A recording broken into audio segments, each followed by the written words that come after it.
Bill as a real estate agent came to light to the Department of Homeland Security after she first doxed the identities of ICE agents in Alabama. This then led to her arrest on December 19th. A Hartzell couple has received a life sentence in prison for the abuse of a toddler. Hannah Campbell is the mother of the 3-year-old victim. Lance Campbell is the stepfather. The two were arrested in 2021 after the child was brought to an emergency room in Decatur and was determined to be suffering from serious internal injuries that were not consistent with the story given to medical staff by the Campbells. The two were convicted this past December for aggravated child abuse. I'm Andrea Tice. For more news affecting Alabamians, go to 1819news.com. And while you're there, subscribe to the daily newsletter. Hi there, I'm Kim Williams with Alabama Home Mortgage. For years, I've been asking you to call me at Alabama Home Mortgage because there is a difference in mortgage companies. When you call Alabama Home Mortgage, from the moment we pick up the phone, you will hear the difference. We are passionate about what we do. To us, you're not just another applicant. When you call on us, you are trusting that we have your best interest at heart, and we do. We treat our customers like family, and that's why our customers turn into family, coming back to us time and time again. We know you have many options when it comes to mortgage financing, and we appreciate the opportunity to earn your business. We are excited to hear from you. Give Alabama Home Mortgage a call at 567-4223. That's 567-4223. Or visit us online at myalabamahomemortgage.com to complete an application on your time. Our passion is just one difference that sets us apart from the rest. It's not just a slogan. Call Alabama Home Mortgage because, folks, there is a difference in mortgage companies. NMLS 1586-368, Equal Housing Lender. It all comes down to this, folks. Yep, the entire season is on the line. But my throat has officially thrown in the towel. Sounds like you need Vicks VapoCool drops. They're max strength and vaporize sore throat pain. Whoa! These VapoCool drops hit fast. Speaking of fast, did you just see that play? Yeah, he vaporized that ball. That pun should have come with a penalty. Vaporize sore throat pain with Vicks VapoCool drops. Use as directed. The views and opinions of the following program are solely those of the host and other contributors. These do not necessarily represent those of Liberty Acquisitions 825, Blue Water Broadcasting, its management, staff, or any advertisers.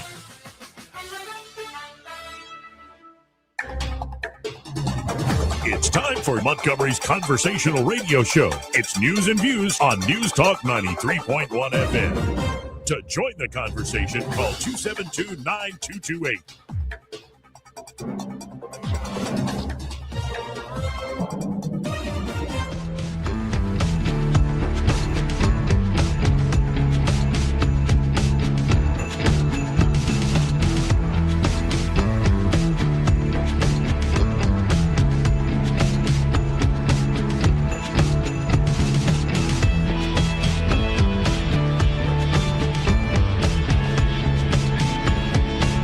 Joey Clark. Welcome to the program. I'm your host, Joey Clark. Apparently, Caroline Levitin, the vice president himself, very soon indeed, are about to give a press conference on what happened in Minnesota yesterday. An ICE officer firing, killing a woman named Renee Good. It was breaking as we were doing the show here a little earlier. Eddie was pointing it out to me, and it's awful. Like, that's my first reaction. Right. Shouldn't have happened, but there are going to be a lot of lawyers around that particular case. You know, you can look at it in, I think, many different ways. I wish nobody had died that day. Of course. But when you spin your wheels with an officer right in front of you, especially an officer who apparently... Yeah. The ICE agent who opened fire on Renee Good was dragged and hospitalized by a legal alien driver last year. Yep. And Kristi Noem, Secretary of Homeland Security, was saying they've got over hundreds of ramming incidents and people using vehicles not just to obstruct. Though at a certain point you go, oh, they're just obstructing. But it's like, how quickly can that obstruction go to do this? And you see this, there was another clip making the rounds where it's a guy who walks up to, I think, an ICE officer, if not a National Guardsman, and has his hands up and gets closer, and his hands fall on the guy's weapon. That's what I told you yesterday. Watch that live. Yeah. And the guy, like, the officer knocks him back, and the guy's like clearly going for the gun again. So he just backs up and pops one right in the face. It wasn't live ammo. It was essentially Paintball, pepper spray. Powdery, like orange stuff. What do these people think are going to happen? That's the part I don't get. It's what they're going for, actually. I know they're positioning themselves as heroes, and to my mind, they're more terrorists than anything else getting in the way of this. I mean, this lady who ran over this cop. What did she think was going to happen? I mean, fleeing the scene, endangering an officer, all kinds of. Besides all that, putting yourself in that position to begin with, where you're actively blocking traffic. So you're actively blocking a police situation, whether you agree with it or not. Yeah, you are not. I'm sorry, in this country, you're not allowed to do that. You're going to have some type of pushback. Oh yeah, well, you have somebody here in Alabama. Let me check on this before I say it. But the headline at 1890 News is: if you are violently attacked, shoot back. Many Alabama Republican lawmakers defend ICE after the Minneapolis shooting. Coach Tuberville said radical leftist rioters are attacking our law enforcement officers who are just trying to keep our country safe. To all our ICE agents in Minnesota and across the country, if you are violently attacked, shoot back. Barry Moore, who I talked to yesterday, says, I stand firmly with our ICE agents and all law enforcement officers who put their lives on the line to protect our country. And you had Robert Adderholt, Congressman Adderholt, saying the attacks on ICE officers must stop. They are simply enforcing our laws, and they are being targeted for it. And then you have Shamari Figures putting out, Renee Nicole Good should not have been shot and killed, in all caps, period. I extend my deepest condolences to her family. He goes on to say, the Trump administration's use of ICE in this manner is beyond reckless, and today it cost a young woman her life. This is not what immigration enforcement should look like, says Congressman Figures. People around the country are rightfully horrified by the unjustified killing of a young woman in broad daylight. There must be a thorough investigation into what happened today in Minneapolis, because this is not acceptable. It was completely justified. It was, and I don't think that's the outcome anybody wanted. By no means. No. By no means. So to try to flip the script as if this was a scheduled event type deal, as if she had no say in what happened that day. Exactly right. But here's the other thing. He said this is not the way that an ICE organization should be working to remove. What's your plan? Because your plan was let them all in. So you're as much to blame, and your party is as much to blame as anybody for this woman's death, because you did nothing but open the damn gates. But of course, that was just Congressman Shamari Figures' reaction was mild compared to Governor Tim Walz, who I think is being referred for indictment. I believe you're right. But Walz accused the federal government of being at war with his state after the fatal shooting. That's the literal language he used. He said, quote, I said this yesterday. We've never been at war with our federal government. Don't break the law. Yeah, and here's another thing. Coming from that guy, which your state right now is just embroiled in scandal after scandal, you need to shut up. Yeah. Just shut up. And then the one guy who literally went through a Maoist struggle session during Black Lives Matter, Jacob Frey or whatever his name is, saying, get the F out of Minneapolis. Right. The mayor of Minneapolis saying that. And Walz saying he might very well call up National Guard troops. I'm like, well, for what? What are you even suggesting? That's my thought when he said that yesterday. I go, wait a minute. What's positive will come of this? What will come of this period? Because if you're a National Guardsman, I don't know the rules. But if my governor's calling me up because he wants me to go against basically some ICE agents, you're putting federal employee against federal employee. No. Right. He could call them up, but I don't think he could direct them to actually do any specific action. So if you just got a bunch of National Guard just lining the street because he caught them out there and they're letting ICE do their job, that would be that would be hysterical. And now more and more folks are like in corporate media as well as other outlets, like in the blogosphere and on X, going into the history of when the president has used the Insurrection Act. And it goes back into the 40s and has been used many times, often put down riots. Now, most of the time, the local authorities welcome Why wouldn't this sort of thing. Now, I don't know if it's been used all that much, if ever, to when you have resistance from the local authorities. Yeah, I don't think we had a bunch of leaders I can't back in see the that, 40s. dude. Yeah, right. But I can't see the person that would even instigate that. Right. Like you said, let's say he called the National Guard out and they just stood there. That's not what he's looking for. He's looking for the fight. Yeah, he wants to fight. But Right. I'm saying, like, if you're National Guard, Oh, yeah. you're probably going to be, say, overwhelmingly conservative as a body. Exactly. He calls them out. They stand on the streets, and they kind of help organize the security around the area. Perimeter. Might make it easier for ICE. Well, and this is clearly like, why is it on video? Who's filming it? Like this Who's not? It's a clear tactic of you. It's in one way, it's the mad dog theory. You kick a dog enough and the dog bites. You go, it's a mad dog, shoot it. Yep. This gives excuse to do more. Or you could say it's the old game, especially brothers messing with each other. I'm not touching you. I'm not touching you. I'm not touching you. But, well, you're getting pretty close. And you also have to keep in mind, again, I want to repeat, this guy who fatally shot Renee Good was dragged and hospitalized by an illegal alien driver last year by a vehicle. So I'd imagine he was a bit on edge after that experience. Joey? Yes. And again, none of this should have happened. Right. None of it should have happened. And if you disagree with ICE, what is the left allowed to just go into the streets and block and obstruct law enforcement, or you win an election? Well, that happens when children don't get their way.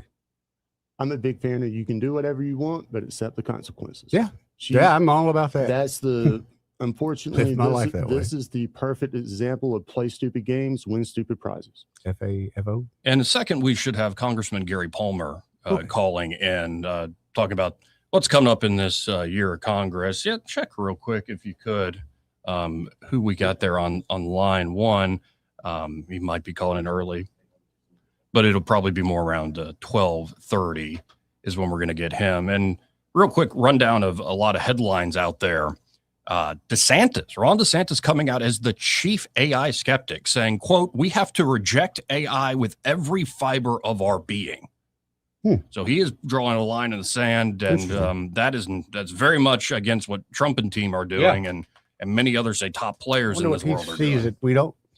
Yeah, and we'll get into the details of that. Trump orders defense companies to end all dividends and stock buybacks. In particular, singles out Raytheon for being slow and acting like, oh, this is just business as usual. We can get into the details there. Iranian protesters, and who knows what to believe with AI again, but renamed Tehran Street after Trump. An Iranian Army Chief threatens preemptive attack on citizens. But more and more videos of people in Iran pushing back. Now, I'll believe it when I see it, because we've seen this sort of revolution talk before, and we've seen it fail. If it does happen, though, it would be a glorious thing. Man, I don't know if it was staged, but I saw people playing rock and roll. Oh yeah, in Iran. I mean, it was, if you look at Iran back in the before Ayatollah came along, it was a very Western country. Oh yeah, yeah. Well, Persia is a great civilization. Exactly, it's up there with Europe. It's up there with. But how do China? You go it from is that, a great civilization. How do you go from that great civilization to this? That's what I mean. To the Iran that we know today, which is more controlled than ever. Yeah, well. Just, Islamofascism. That's what I mean. It's to just be the easy answer. Sometimes religion, especially false religion, can be a hell of a drug. I guess so, man. And justify all sorts of things. Though the number one place in the world for transgender surgeries is Iran. Because if you gay, just become a woman. If not, we're going to kill you. Right. Yeah. Right. So there's options there. Oh, I feel pretty. I feel very pretty indeed. Oh, goodness. The U.S. trade deficit shrinks to its lowest level since 2009. I think productivity gains off the charts, like you had Santelli on CNBC just going like, this is crazy how quick the turnaround is. The New York Times, of all places, says there's a Cold War agreement that already allows Trump to greatly increase American military presence in Greenland. I saw that. The agreement allows U.S. to operate multiple military bases across Greenland, and Rubio is going to meet with Denmark about Greenland next week. Gonna bring a check. The U.S. has now reduced warships near Venezuela as the Senate voted 52-47 in favor of a war powers resolution saying Trump can no longer do any military actions in Venezuela. Now, the White House has confirmed they will immediately veto this, and I don't think the House will move on it. But the Republicans who voted yes were Susan Collins. Shocker. That's not shocking. Lucy Murkowski, not shocking. Shocking. Todd Young, not shocking. But then Rand Paul, not shocking Not at shocking, all for though. his prior beliefs. And then a populist guy who's definitely going to try to run for president, Josh Hawley. Very much. Where did he come from with that? with the Hawley's very much this populist thing, man. Yeah. He's more like, let's take on the big corporations and let's stop it with the stupid wars and the imperial presidency. He actually stepped back on the abortion stuff too. So he's going after true, cultural conservatives. So that's a big rundown. Plus we have a little story on, hey, everybody here, let's bring the whole gang in. Raise your hand if you too are blinded by LED car headlights. Yeah. Like these new ones. Yeah. And got a story on how they got around like legal standards and whatnot. Susanna's Hyundai thing, whatever. Since we got it 2 or 3 years ago, everybody flashes their brights at us. We don't have the brights on. Yeah. And now I see why people do it. I'm starting to see them constantly. That blue, like, oh, you got to look for the curb. Yeah. Mm-hmm. Well, I was driving back from the lake around Thanksgiving on some of those country. Yeah, you come around roads. the corners, man. It's like that, especially the big old new trucks. Yeah. Ugh. But Joey, if you had a Tesla, that wouldn't be a problem. It would just be driving for you. Yeah, and you just have they have an LED bar. Yeah, right? all the way pretty, the new ones look pretty amazing. Crazy. Is it by the wet bar? It will be. Oh, never mind. And then one, I haven't even read into this as to why. The headline just caught my eye. Texas A&M bans the teaching of Play-Doh.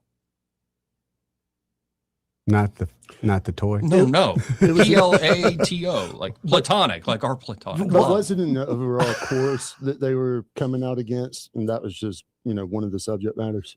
Possibly. I mean, and is there something particular specific with it, or just Plato in general? If you're going to study, philosophy, like you have to read the dialogues of Socrates. Like it's just kind of required. We need to look at the course description.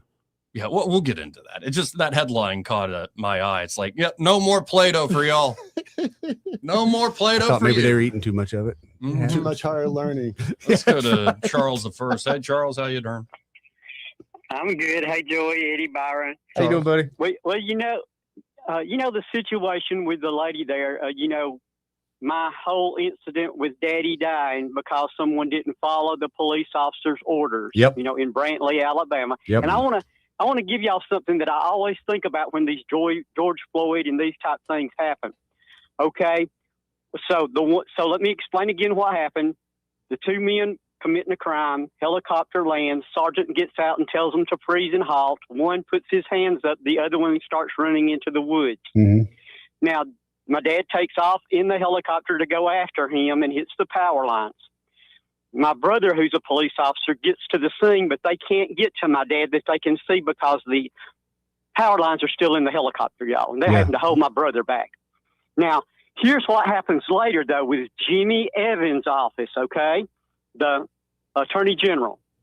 They call me and say, him running caused your father's death. You can get him for a much worse crime than the one that he's there for. And I didn't do that. But think, y'all, if I had did that, that could have sent a signal to never not do what the policeman's telling you. Do you get me? Yeah. Like I feel almost bad that I didn't say, yes, Jimmy Evans, you get him for that. Do you follow me? Yeah. Oh, yeah.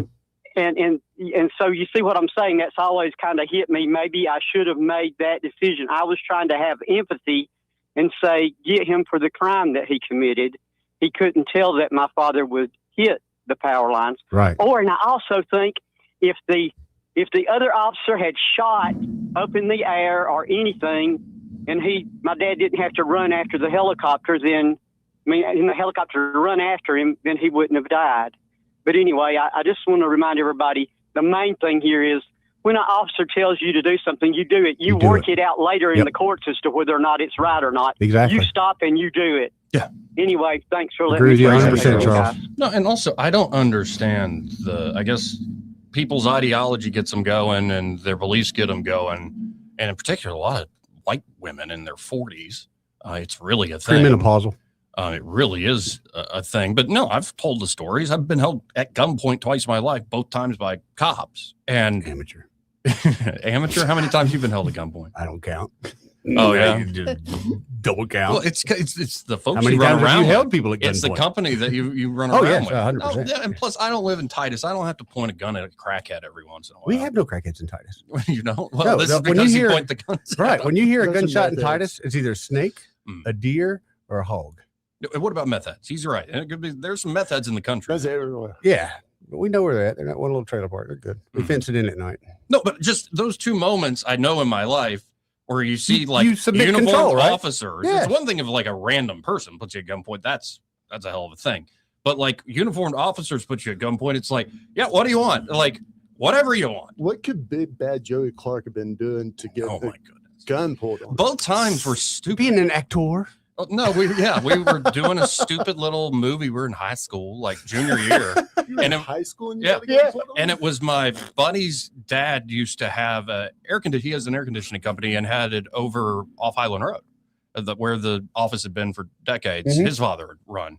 And it was a perfect kind of not used very much. So it was a perfect like warehouse setting we were doing this stupid like cops and robbers movie called Smith and Wesson. And yeah, he was Smith, he was Wesson. I didn't play any of the main characters. I was multiple bad guys that got shot in the scene. But we're out there with like airsoft guns and paintball masks and people apparently in the area called the cops thought there was armed robbery ongoing. You guys were pretty convincing. Yeah, no, we were pretty convincing, all right. Like and along with the other guys got like a baseball bat. It's like think of it like a GoldenEye, like it was a GoldenEye level. Nice. And so we see like one cop car pull up. We're like, well, maybe we shouldn't be filming here or something. So we put stuff up and we're just waiting by the cars. Not the guns, not the baseball bat. It's the cameras. That's the problem. No, we put everything up. And like we hear crunch, crunch, crunch on the gravel driveway as they come around the corner. And it's like 3 officers, 2 with pistols, 1 with an assault rifle, and all trained on us. But they all, as soon as they see us go, like, drop them for a second. They go like, what the hell? And then they put them back up on us. Yep. And we're all like, what are y'all doing? And then another guy came hauling ass around the corner. Everybody get on the ground. And they had the whole perimeter and like, we're just pouncing on us. It was pretty nuts. And then the other one was, I was in Auburn just a Sunday morning. And I'm like, this place is dirty. Like way too many wine bottles. And like, I need to clean up. And so I started like cleaning up and had like 3-4 trash bags. And being in an apartment, you got to go to the dumpster. Oh, yeah. And so as I like step out of it's like 10 in the morning on a Sunday with the trash bags, I open my door and 1 foot on the stoop, look to my right, and there's a SWAT officer with a rifle right in my face. And I immediately like drop the bags and go, what's up? That's a hell of a party. I'd be proud of that. And a blue clothes came around and goes, come here, son. Come here, dummy. And I sat down and I sat there for like 2 minutes and I finally go, hey, dude.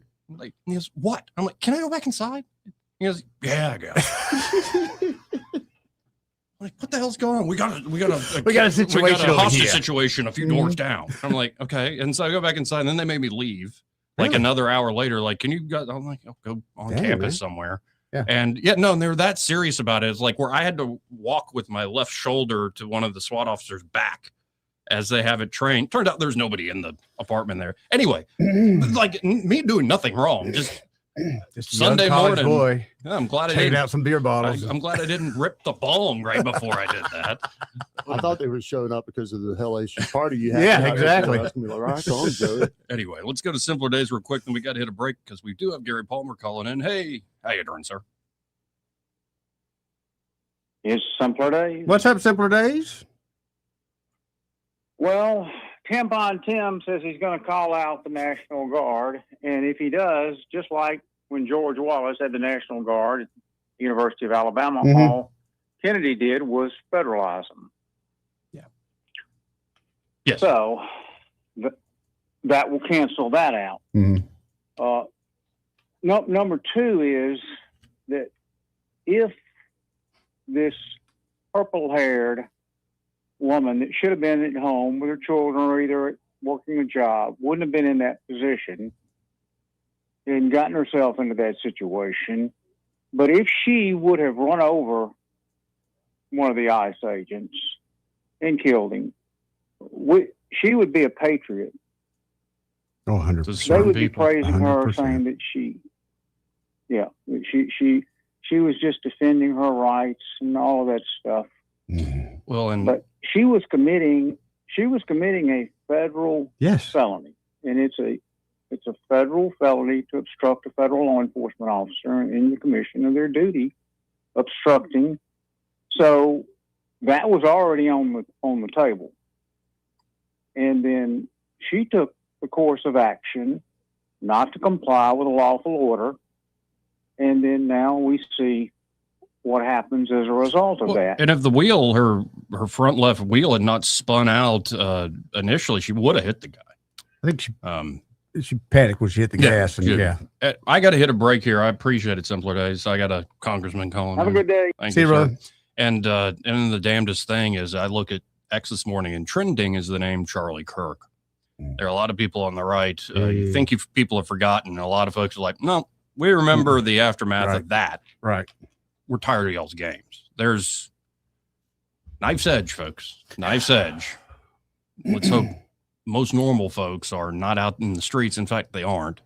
Just for the life of me, though, these sort of agitation tactics, well, it's what you should expect, but I'm getting tired of expecting it. We'll be right back. Want to carry News Talk in your pocket?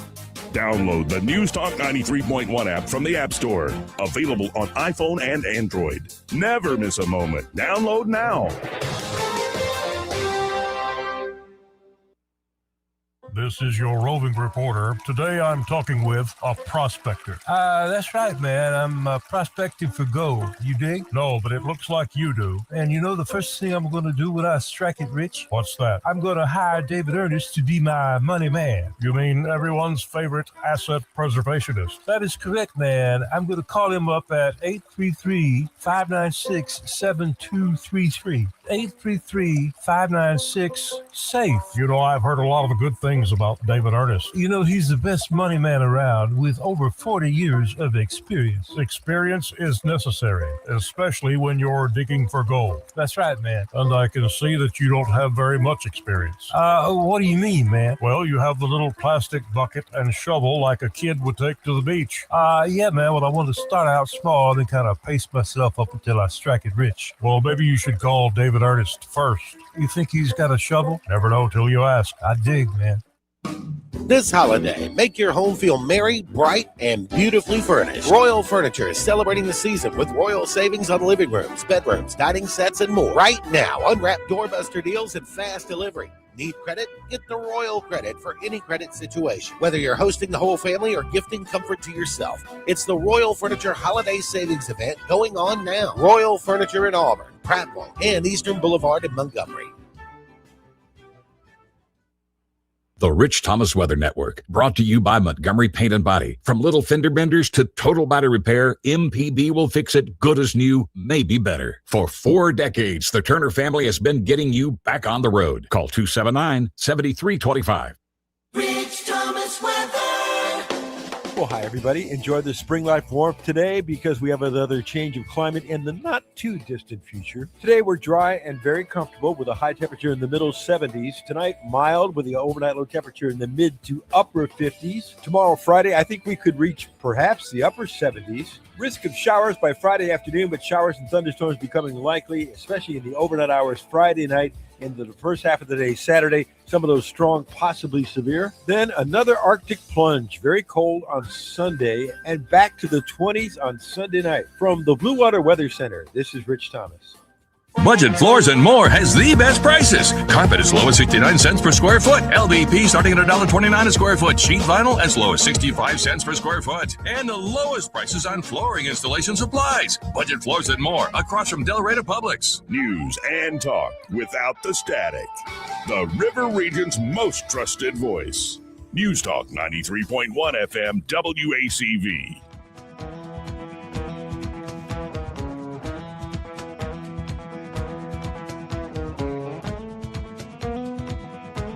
Joey Clark. Welcome back. I'm your host, Joey Clark. And as promised, we have here on the United States Congressman Gary Palmer. Congressman, how are you today?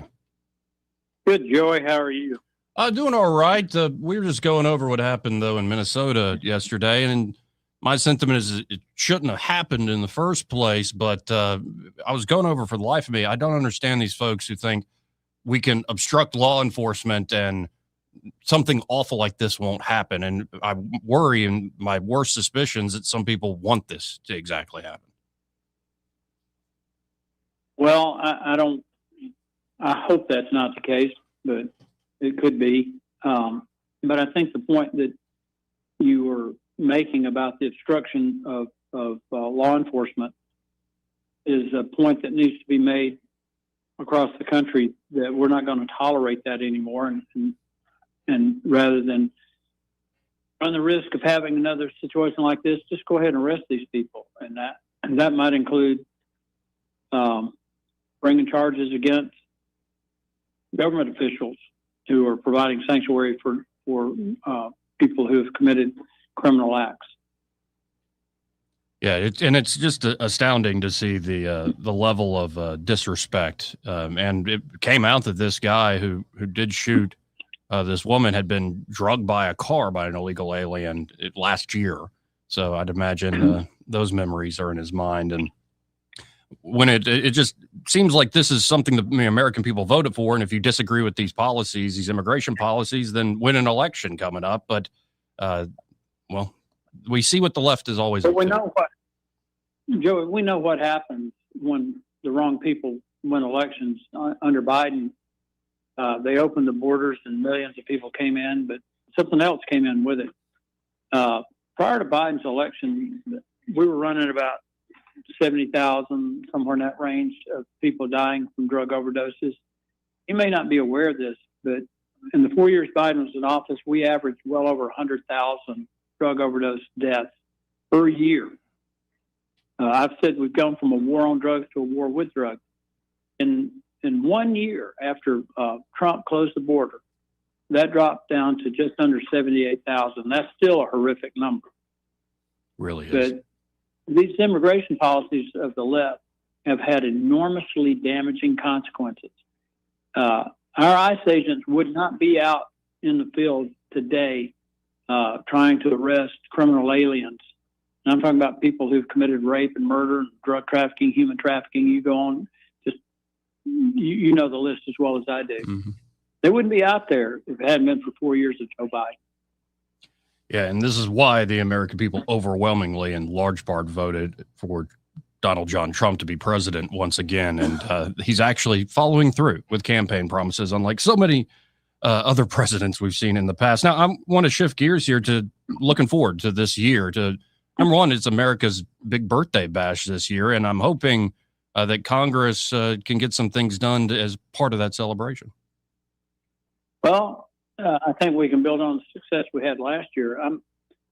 I'm concerned that people think we didn't do anything last year, but Joe, all you got to do is go to your local gas pump to realize that we've gotten quite a bit done. I actually looked at what was the average price of gas in January of 2021. 2025, which would have carried over from December of Biden's last month in office. It was $3.39. The average price, and was $3.30 in Alabama. Now, the end of Trump's first year in office, it's $2.39. That's saving the average Alabama driver. I looked up what's the average number of fill-ups per year for people in Alabama. It's saving them between $1,000 and $1,300 a year. For a lot of people, that's a lot of money. Yes, sir. And you look at what's coming down the pipes when people do their tax returns. The benefits are going to be huge. Senior citizens below a certain income level are not going to have to pay taxes on their Social Security. And I could go on.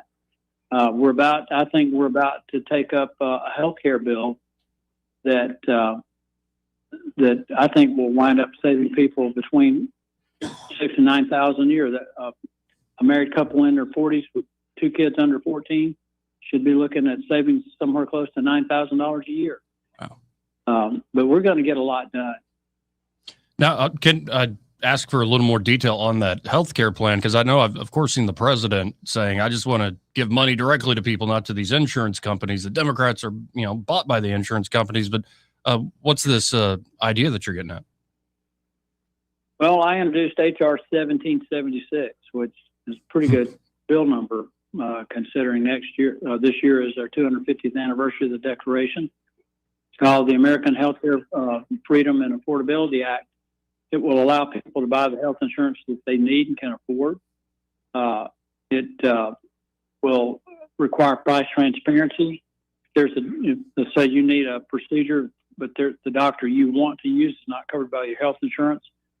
The doctors covered by your health insurance will have to tell you what their price is.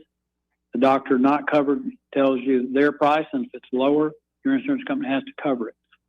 It sets up a guaranteed benefits pool to cover people with pre-existing conditions, which will seriously reduce premium costs for everybody.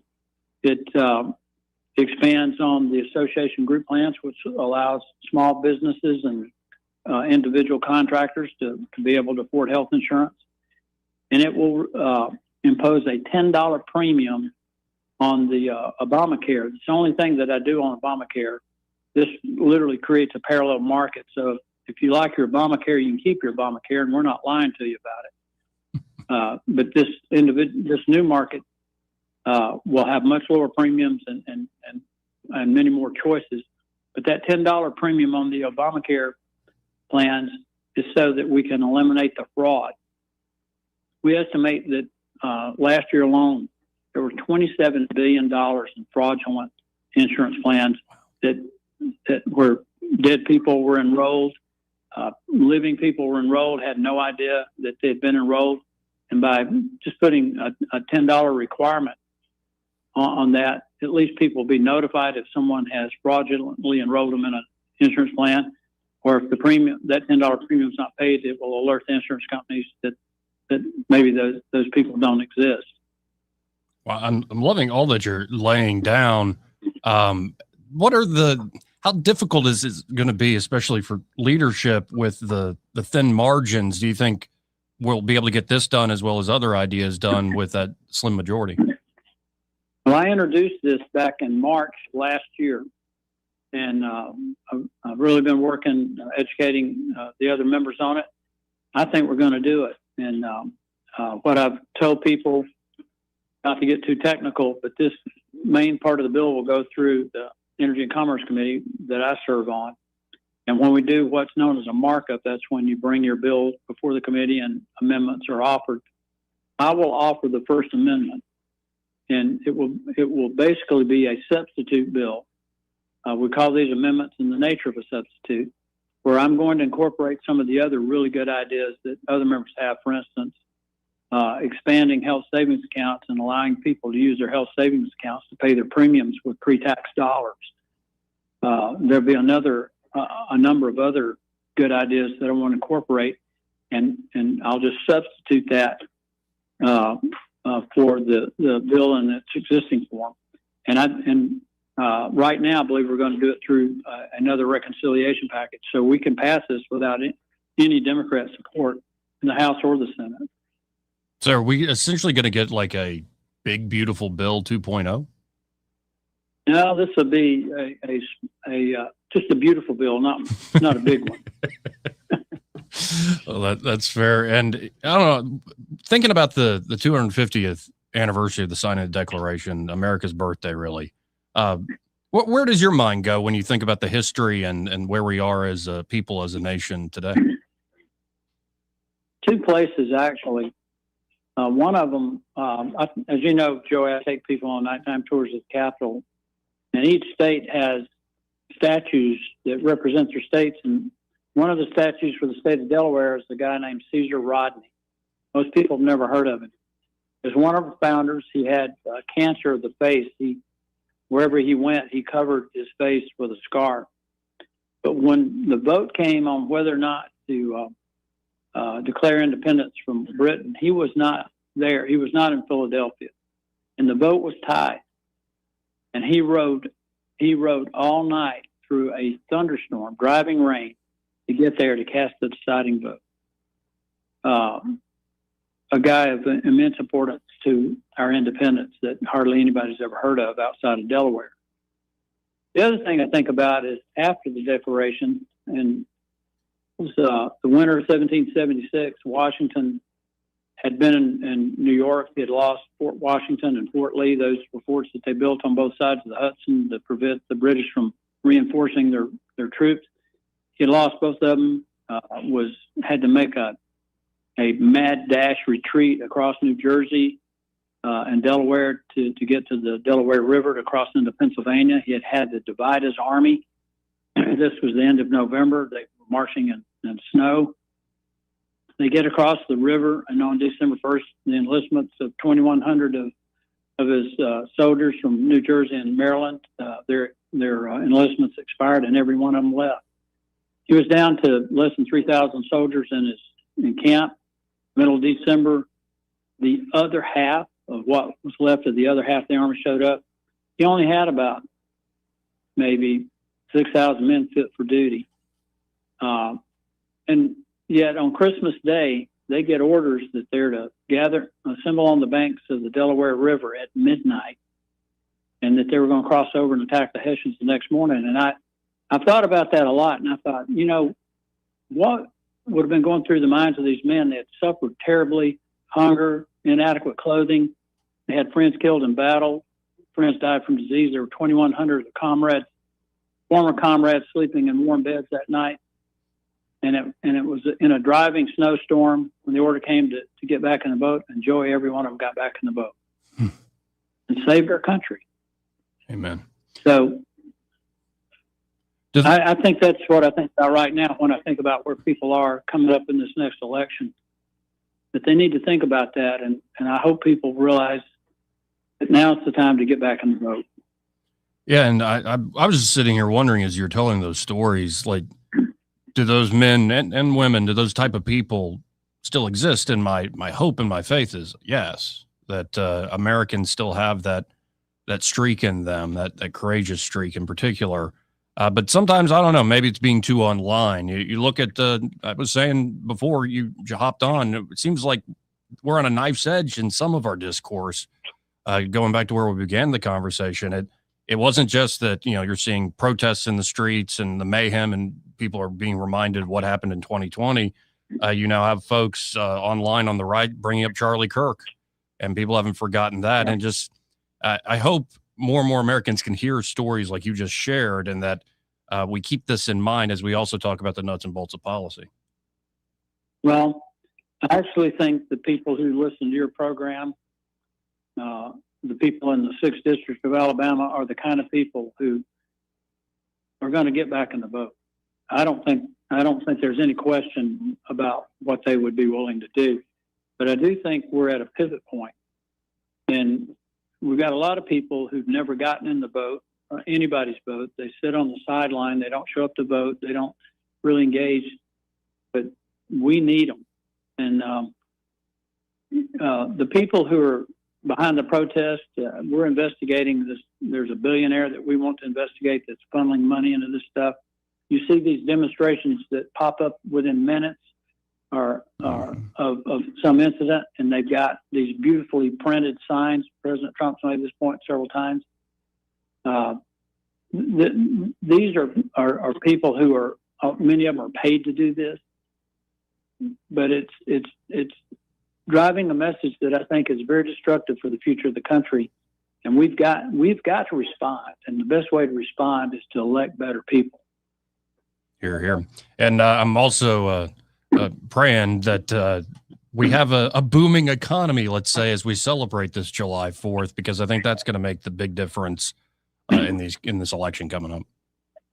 Well, I'm glad you brought that up, because, the Congressional Budget Office is the one that makes the projections on how the one big beautiful bill was going to impact the economy. They predicted that the first quarter growth of 2025 would only be about a little over 1%. It was, I think, like 2.8%. The second quarter, they said, would be about 1.8%. It was over 3%. The third quarter was over 4%. We don't have the numbers for the fourth quarter yet, or at least I haven't seen them. They totally missed it. Our economy's growing. Prices are going to come down. Inflation's coming down. I know a lot of people say, well, it's like football coaches. What have you done for me lately? What we've accomplished in the first year of the second Trump term is remarkable. It's just going to take a little time for this to work itself out. You You don't just flip a switch and turn it around. The problems that we inherited from the Biden administration, just like I talk about at the gas pump, and people have forgotten what they were paying for gasoline while Biden was in office. And the $3.30 a gallon was actually down from what the high point that it had been under Biden. And that's for Alabama. I mean, it's much worse in other places. We're working to bring these things down, and as energy costs come down, the price for other things is going to be impacted too, because everything has an energy cost. You're here.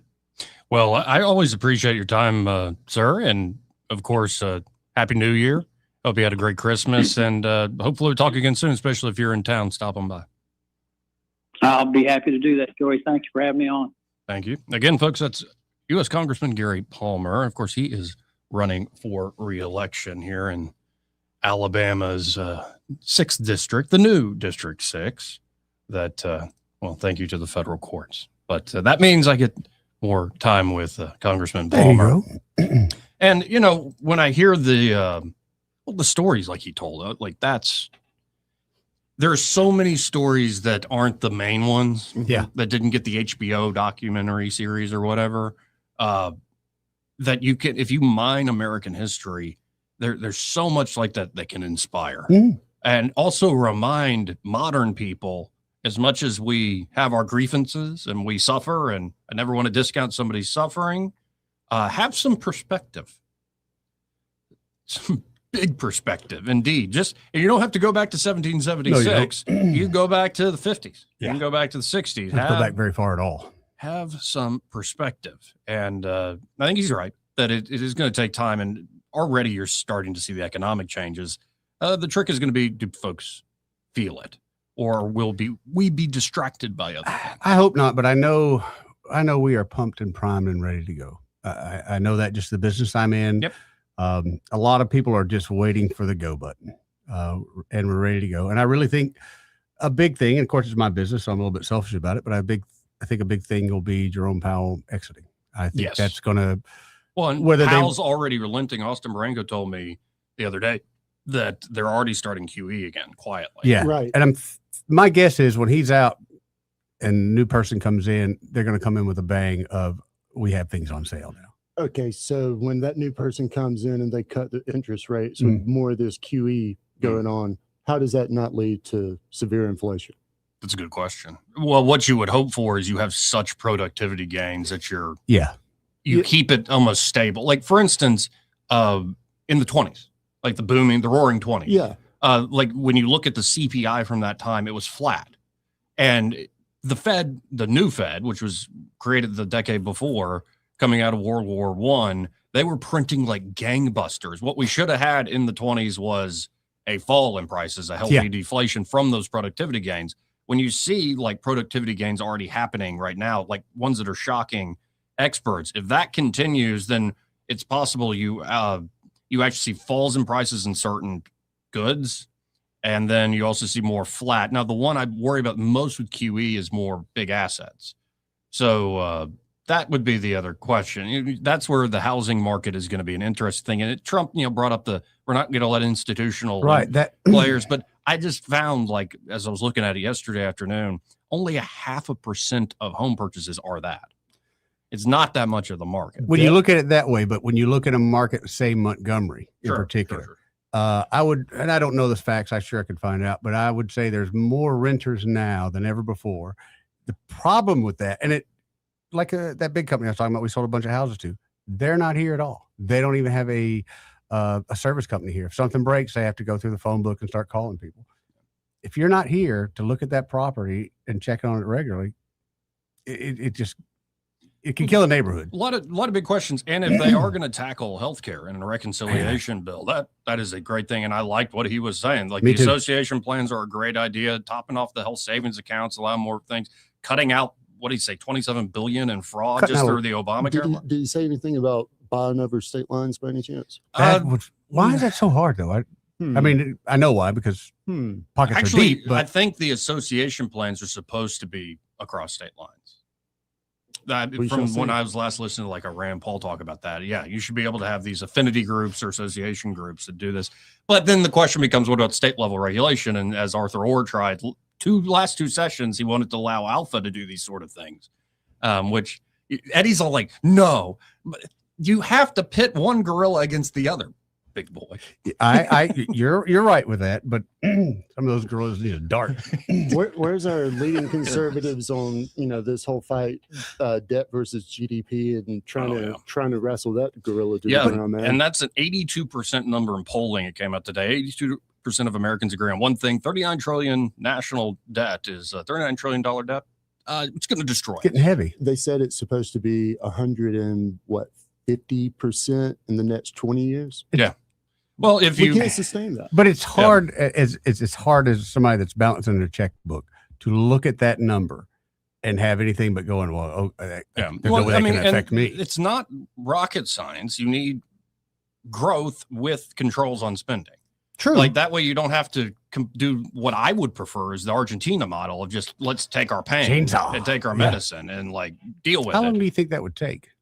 I think we would actually bounce back faster than Argentina. And I think so too, but I'm just wondering if Malay's like it's 62% approval. And how long has that been? It's worked.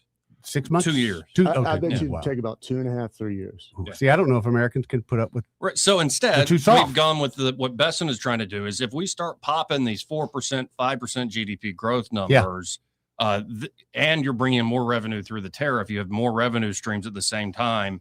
You don't have to take all that and pay down debt, but you can start to pay down. You can create much more rosy scenarios. Well, perhaps you won't have to take as much debt out either. Right. But to me, one of the big things I think will affect everyone.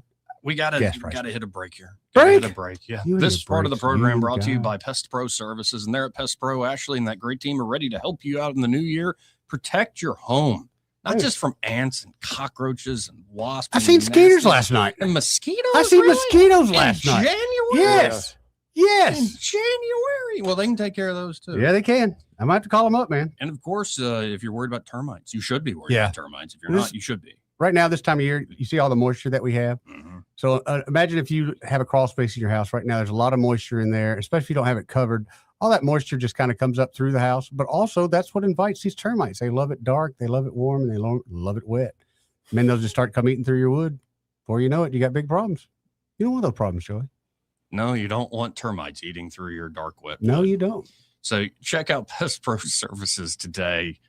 Great team there. Wonderful. You can, of course, always go to ppsriverregion.com to learn more, or just search Pest Pro Services on the Book of Faces, or call them direct at 265-9990. That's 265-9990. When you want to know, call a pro.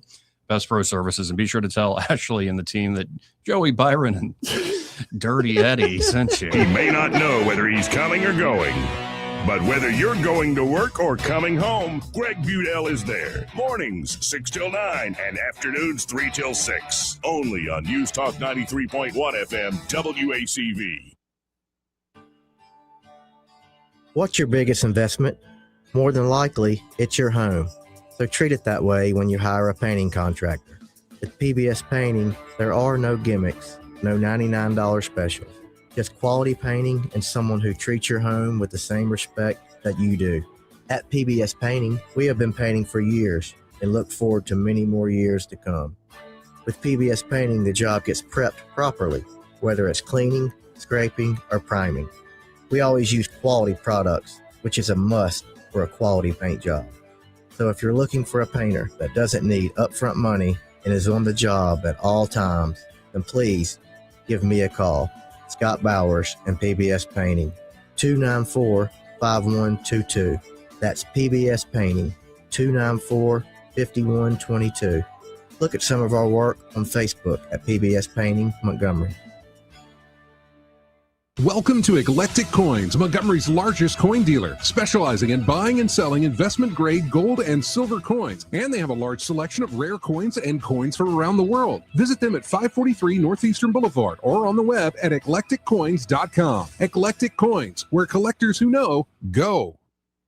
The River Region's first and only news talk station on FM. Live, local talk. News Talk 93.1 FM WACV.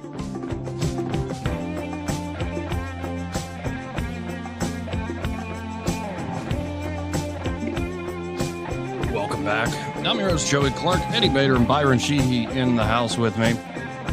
And we don't have much time in this segment. We got to hit our top of the hour break in just a moment. But we were just talking about the gentleman, the proprietor of Can a Brother Get a Slice? Mm-hmm. And he showed up at the city council meeting wearing a gladiator helmet that was epic. It was epic. And some people are making fun of him. I'm like, no, that's like the coolest guy around. This is what he said. No, that's just somebody drew that today. You kind of need a gladiator helmet. Mysterious if you're gonna be walking around pizza the streets of man. Montgomery, man. This dude, he makes great pizza, great food. Well, he said somebody said if you're going to fight city council, you better. Okay. Yeah, you better wear a helmet. I did see one of the signs was like keep our funding. Yeah. But it was kind of like a Leering Center moment. Oh, no. Yeah. Seriously. Well, Joey, but the food down there is delicious. So I think he just got in a little bit of tax trouble. I'm just saying here. His signage is always on point. His Facebook page will leave you in tears a lot of days laughing. Yeah. I mean, I travel that way just to be able to read a sign. Yeah. It's actually, instead of just funding, FUNDING, it's keep our funding or keep our funding ding intact. There's an extra. Yeah. Which honestly, for those who wanted to reallocate funds to some of the county, costs, that's a great argument to keep it in the education system. Honestly. That too, but honestly, at times like this is a local business, very local business. Yeah. Why can't the city get behind him a little bit? Oh, yeah, he's great. I mean, it's a local business. It's a really good local business. Honestly, it's one of the best top 2-3 pizza places in town. Oh, the community loves it. Right. So instead of having another statue or something like that, can't we fix this kind of stuff? Probably give him a short-term loan so he can catch up on his taxes, maybe a little business education. Yeah. Go a long way. Well, and then the other thing was about like the reallocating that tax, some of the like tax money to the county. Yeah. How's instead that going? of just education. How's that going? We'll see. I've been purposely playing Switzerland and being quiet about it because I've gotten calls from both sides. Have you? Yes. And like part of me is like, can't y'all work this out? This is why you're elected. Can't we all just get along? Hey, come on, y'all. Anyway, we'll be right back. Broadcasting from the Riverside Chevrolet Master Control Center, this is WACV Cusana, News Talk 93.1 FM. When it's Chevy, it's Riverside. With SRN News, I'm Bob Agnew in Washington.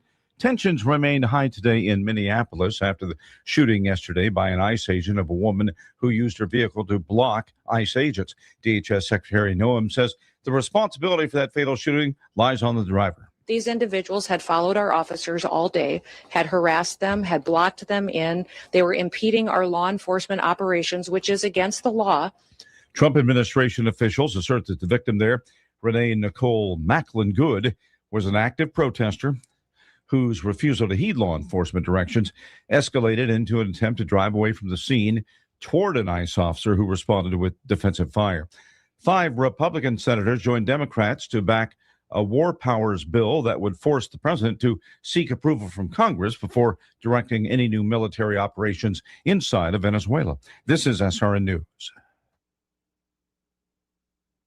Have you noticed losing weight is harder than it used to be? You're eating better and exercising, but the scale barely moves? The real problem isn't willpower, it's metabolic dysfunction. And standard dieting just makes it worse. PhD Weight Loss has helped thousands fix the root cause of stubborn weight. Take their free metabolic assessment at fixmyweightloss.com. Fixmyweightloss.com. It's quick, personalized, and shows why your body is resisting weight loss so you know exactly what to fix. Visit fixmyweightloss.com. That's fixmyweightloss.com. You still thinking job change in the new year? Yeah, I need something that's in high demand and more stable in this economy. IT? Yeah, cybersecurity, maybe even AI. That's what I did. Really? How? Went to My Computer Career. You don't need any prior experience, and you could start your new career in a matter of months. A lot of IT pros go to school there, too, to level up. Sweet. Are classes online or on campus? Both. Wow, I'll check it out. Thanks. Make this your year. Take the free career evaluation now at mycomputercareer.edu, an Elite CompTIA certification partner. Financial aid is available to those who qualify, including VA benefits. Rich Thomas Weather is brought to you by McPhillips Schimbaum. My name is Aaron Luck, a partner with the law firm of McPhillips Schimbaum.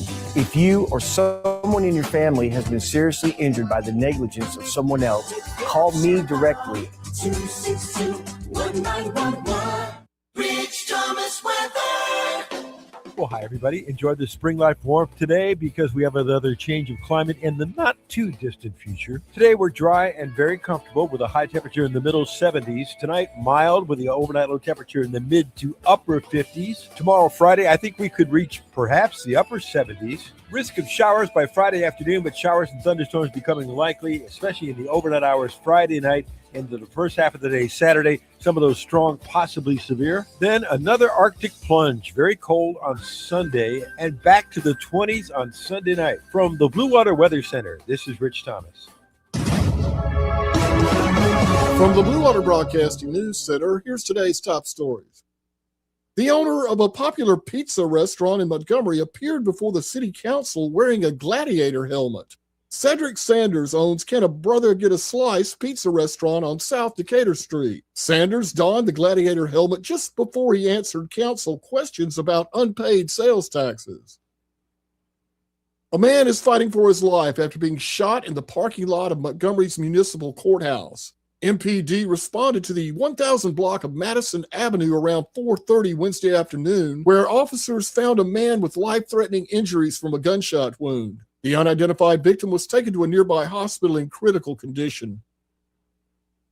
Montgomery Mayor Stephen Reed outlined crime statistics during his monthly briefing Wednesday afternoon. According to the mayor, violent crime decreased by more than 25% last year, with overall crime in the city down nearly 15%. Reed also announced that more than 2,100 guns were seized last year, including 26 machine gun conversion devices. From the Blue Water Broadcasting News Center, I'm Sky Mosley. For too long, Alabama's statewide news companies have shamed us for our conservative Christian values. Alabama deserves a news company that cherishes our culture, a company that isn't bought and paid for by the powers that be. 1819 News is that company. Run by Alabamians for Alabamians, 1819 News celebrates what is good and beautiful about our state, while exposing those who work against our values in secret. Just go to 1819news.com to learn more. Subscribe to our newsletter. That's 1819news.com. This hour of news and views is brought to you by our good friends at Alabama Home Mortgage. Alabama Home Mortgage, 567-4223. Visit them on the web at myalabamahomemortgage.com. NMLS number 1586368, an equal housing lender. I'm Jim Smith with Adams Drugs. At Adams Drugs, we offer a wide variety of services, including delivery, compounding, wellness clinics, and immunizations. Now is the time to visit any Adams Drugs location and get your flu shot. Getting an annual flu shot can help prevent you from getting the flu, reduce the severity of symptoms if you get the flu, and prevent serious complications such as hospitalization and death. Getting your flu shot at Adams Drugs protects you from getting sick, but it also makes sure that those around you, especially those at high risk, remain safe. Each year, up to 49 million people in the U.S. contract the flu. Depending on the flu virus's severity, deaths as a result of flu complications could skyrocket to 79,000 people nationwide. Visit us at adamsdrugs.net for a location nearest you. Adams Drugs is your local, independently owned Health Mart pharmacy. Health Mart, taking the time to listen and care. Hi, I'm Brian McMahon with Turf Stalkers. Within a few months of advertising with Blue Water, our customer base doubled. If you're looking for similar results, we highly recommend advertising with Blue Water. Did you know that radio is the #1 reach platform in all of media? It's true. Call us to find out how to put radio's #1 reach to work for your business. Blue Water Broadcasting. Local folks helping local business. The views and opinions of the following program are solely those of the host and other contributors. These do not necessarily represent those of Liberty Acquisitions 825, Blue Water Broadcasting, its management, staff, or any advertisers.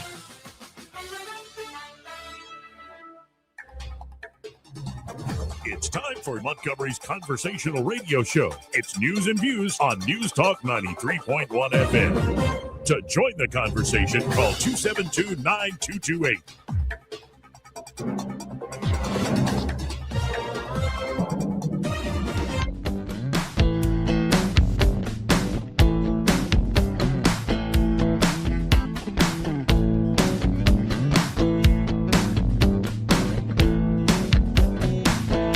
Oh, girl, baby girl. Oh, really?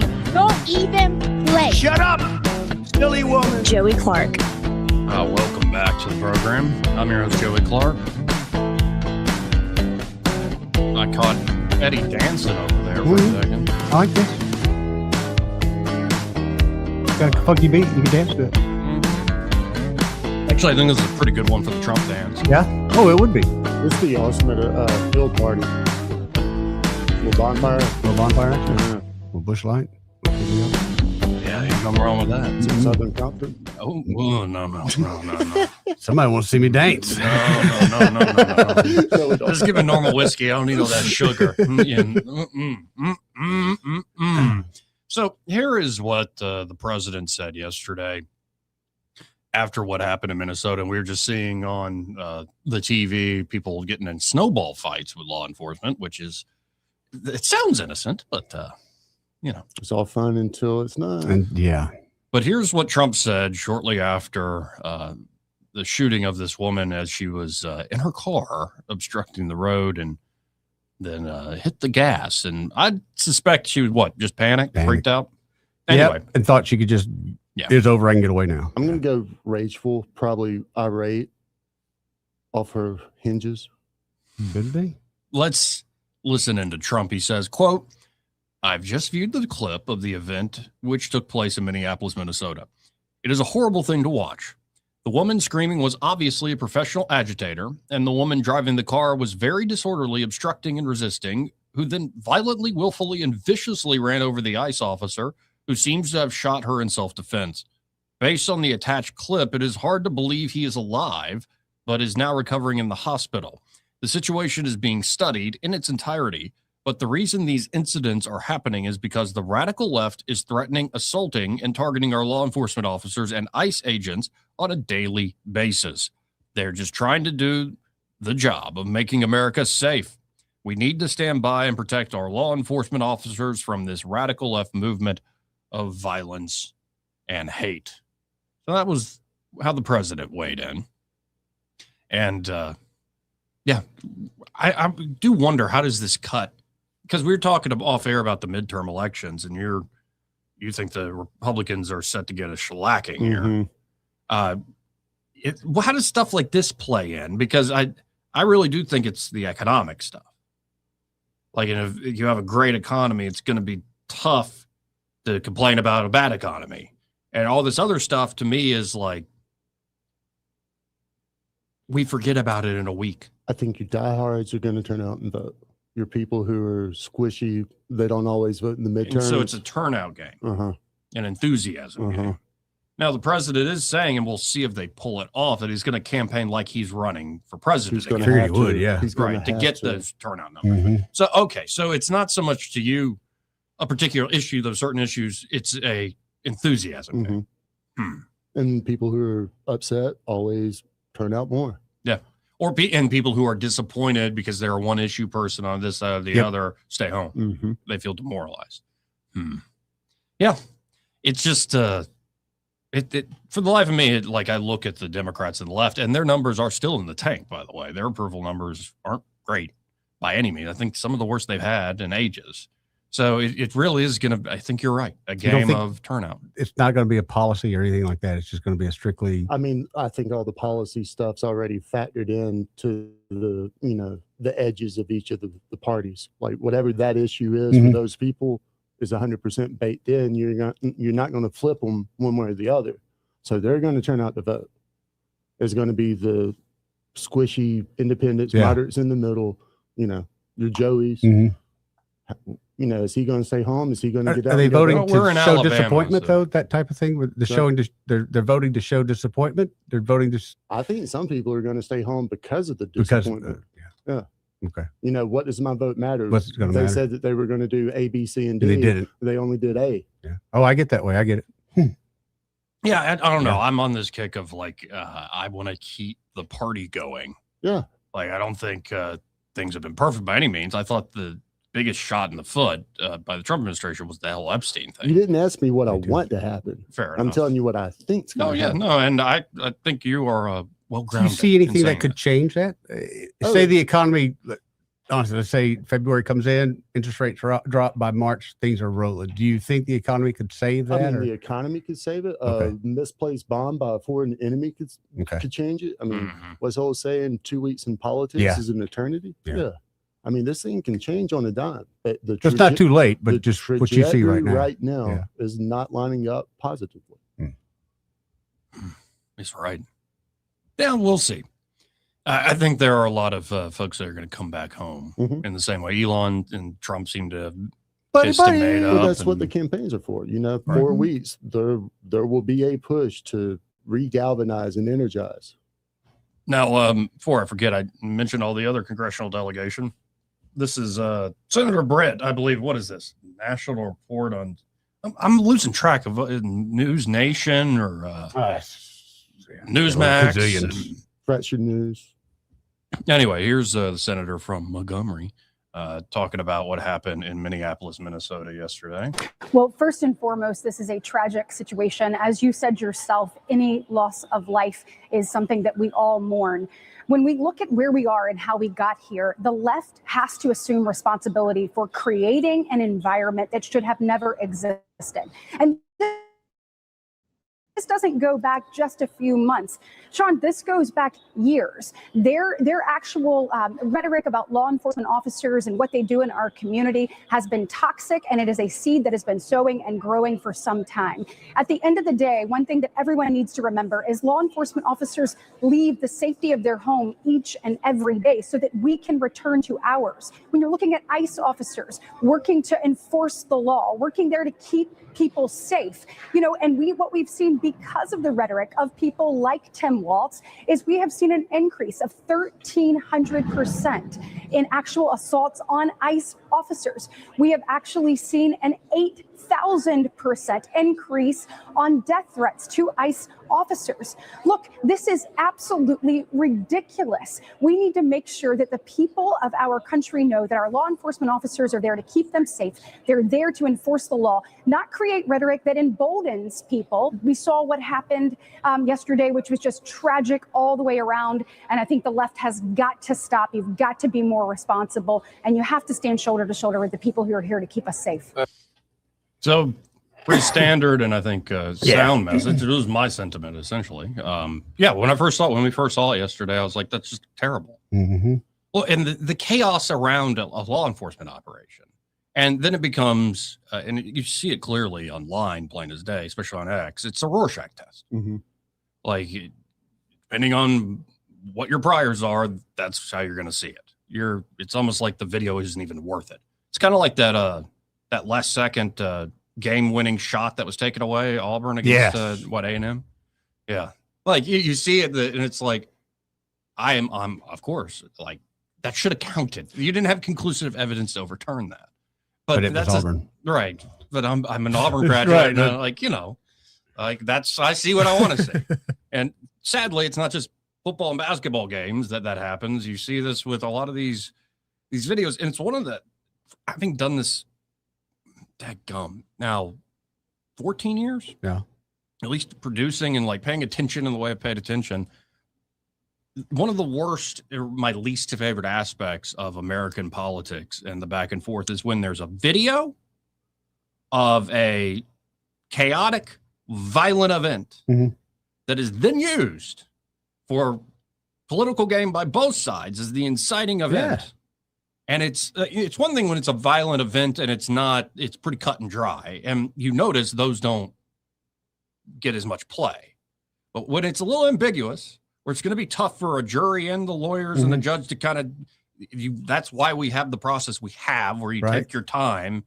But it drives me up a wall, like this cottage industry of outrage and using like few seconds of like it's an incident that is just ends in death and tragedy, and you're like, this is what's defining us as a people. And I've tried, and I think somewhat successfully on my algorithm. I don't want to see this crap. Because you could find video, you could curate your algorithms, your algos to be like violent cops and blah, blah, blah, blah, like over and over again, war zone videos and dead children, all sorts of stuff. Whatever you want, it will feed to you if you engage with it. And I'm like, that's what's defining us. It shouldn't. It seems to be what motivates people, back to your point. Like when it's ambiguous and it's violent and it inflames emotions, that's what gets people out. That's why I spend 20 minutes of my day on the internet looking at puppies and kittens every day. Oh, I do. I saw the violent Minnesota stuff, and then I saw one. It's like Buddy's gonna go meet his new brother, and it's a golden retriever. Yeah. It's like, where are we going? And it's a little baby golden retriever. You got a good algorithm. No, yeah, I make sure to have the kitten and puppy stuff. You have to, because I have caught myself before. You're like, man, it's video after video, without realizing this algorithm is what's pulling me down. It's not me just looking for it. Right. You're in that zone. No, and sometimes if you're not conscious, it will suck you into some pretty depraved crap. That's how I end up down some of these rabbit holes. Algorithms like Mad Max. I mean, Instagram's like the comedy shop. X is Mad Max, man. No, and as we've been talking about, let's go to Japan. Let's go to Japan. I've been getting. Have you noticed it? Been getting Japan. Yes, videos. I have too. In fact, yesterday you mentioned itinerary, so I have several tour companies that have suddenly popped up on my Facebook. The week where we were talking about the throwing dildos on the WNBA court, that was a weird algorithm week.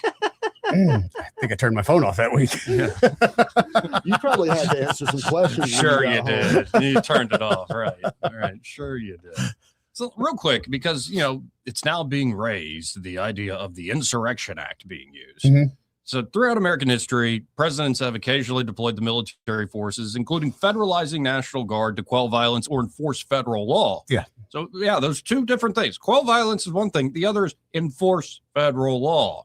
Such interventions, excluding natural disaster relief, have been rare in recent decades, reserved for serious civil unrest or defiance of federal authority. Earlier in our history, these deployments were much more common. Over 125 instances before World War II for labor strikes, riots, etc.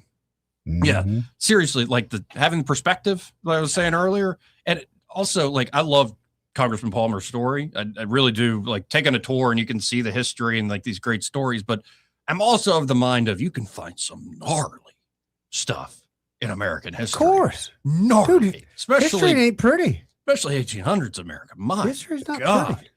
Gnarly. But here we've got kind of a list of some of the major incidents here in the 20th century. Right. This is when presidents called in the National Guard or other troops to cities, why they did so, how long the interventions lasted, and any notable backlash. 1943, the Detroit race riot. President Franklin Delano Roosevelt. In June 1943, a two-day race riot erupted in Detroit amid World War II housing and job tensions. Local police were overwhelmed by widespread looting, arson, and street fighting. President Roosevelt responded by invoking the Insurrection Act and ordering 6,000 federal troops into Detroit to restore peace. The soldiers deployed with jeeps, armored vehicles, and imposed a curfew, quelling the violence by June 22nd.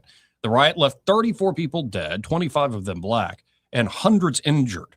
In the aftermath, many black residents argued that deeper issues, housing discrimination, police brutality, and racism, had led to the unrest. Roosevelt's decisive action faced little political blowback given the wartime urgency to resume order. Detroit's industries were vital to that war effort. However, the riot underscored racial injustices on the home front, even as the nation fought for freedom abroad.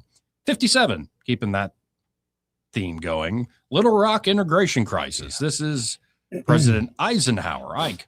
When Arkansas Governor Orville Faubus, that is his name? Faubus? Yeah, F-A-U-B-U-S. Faubus. Yeah.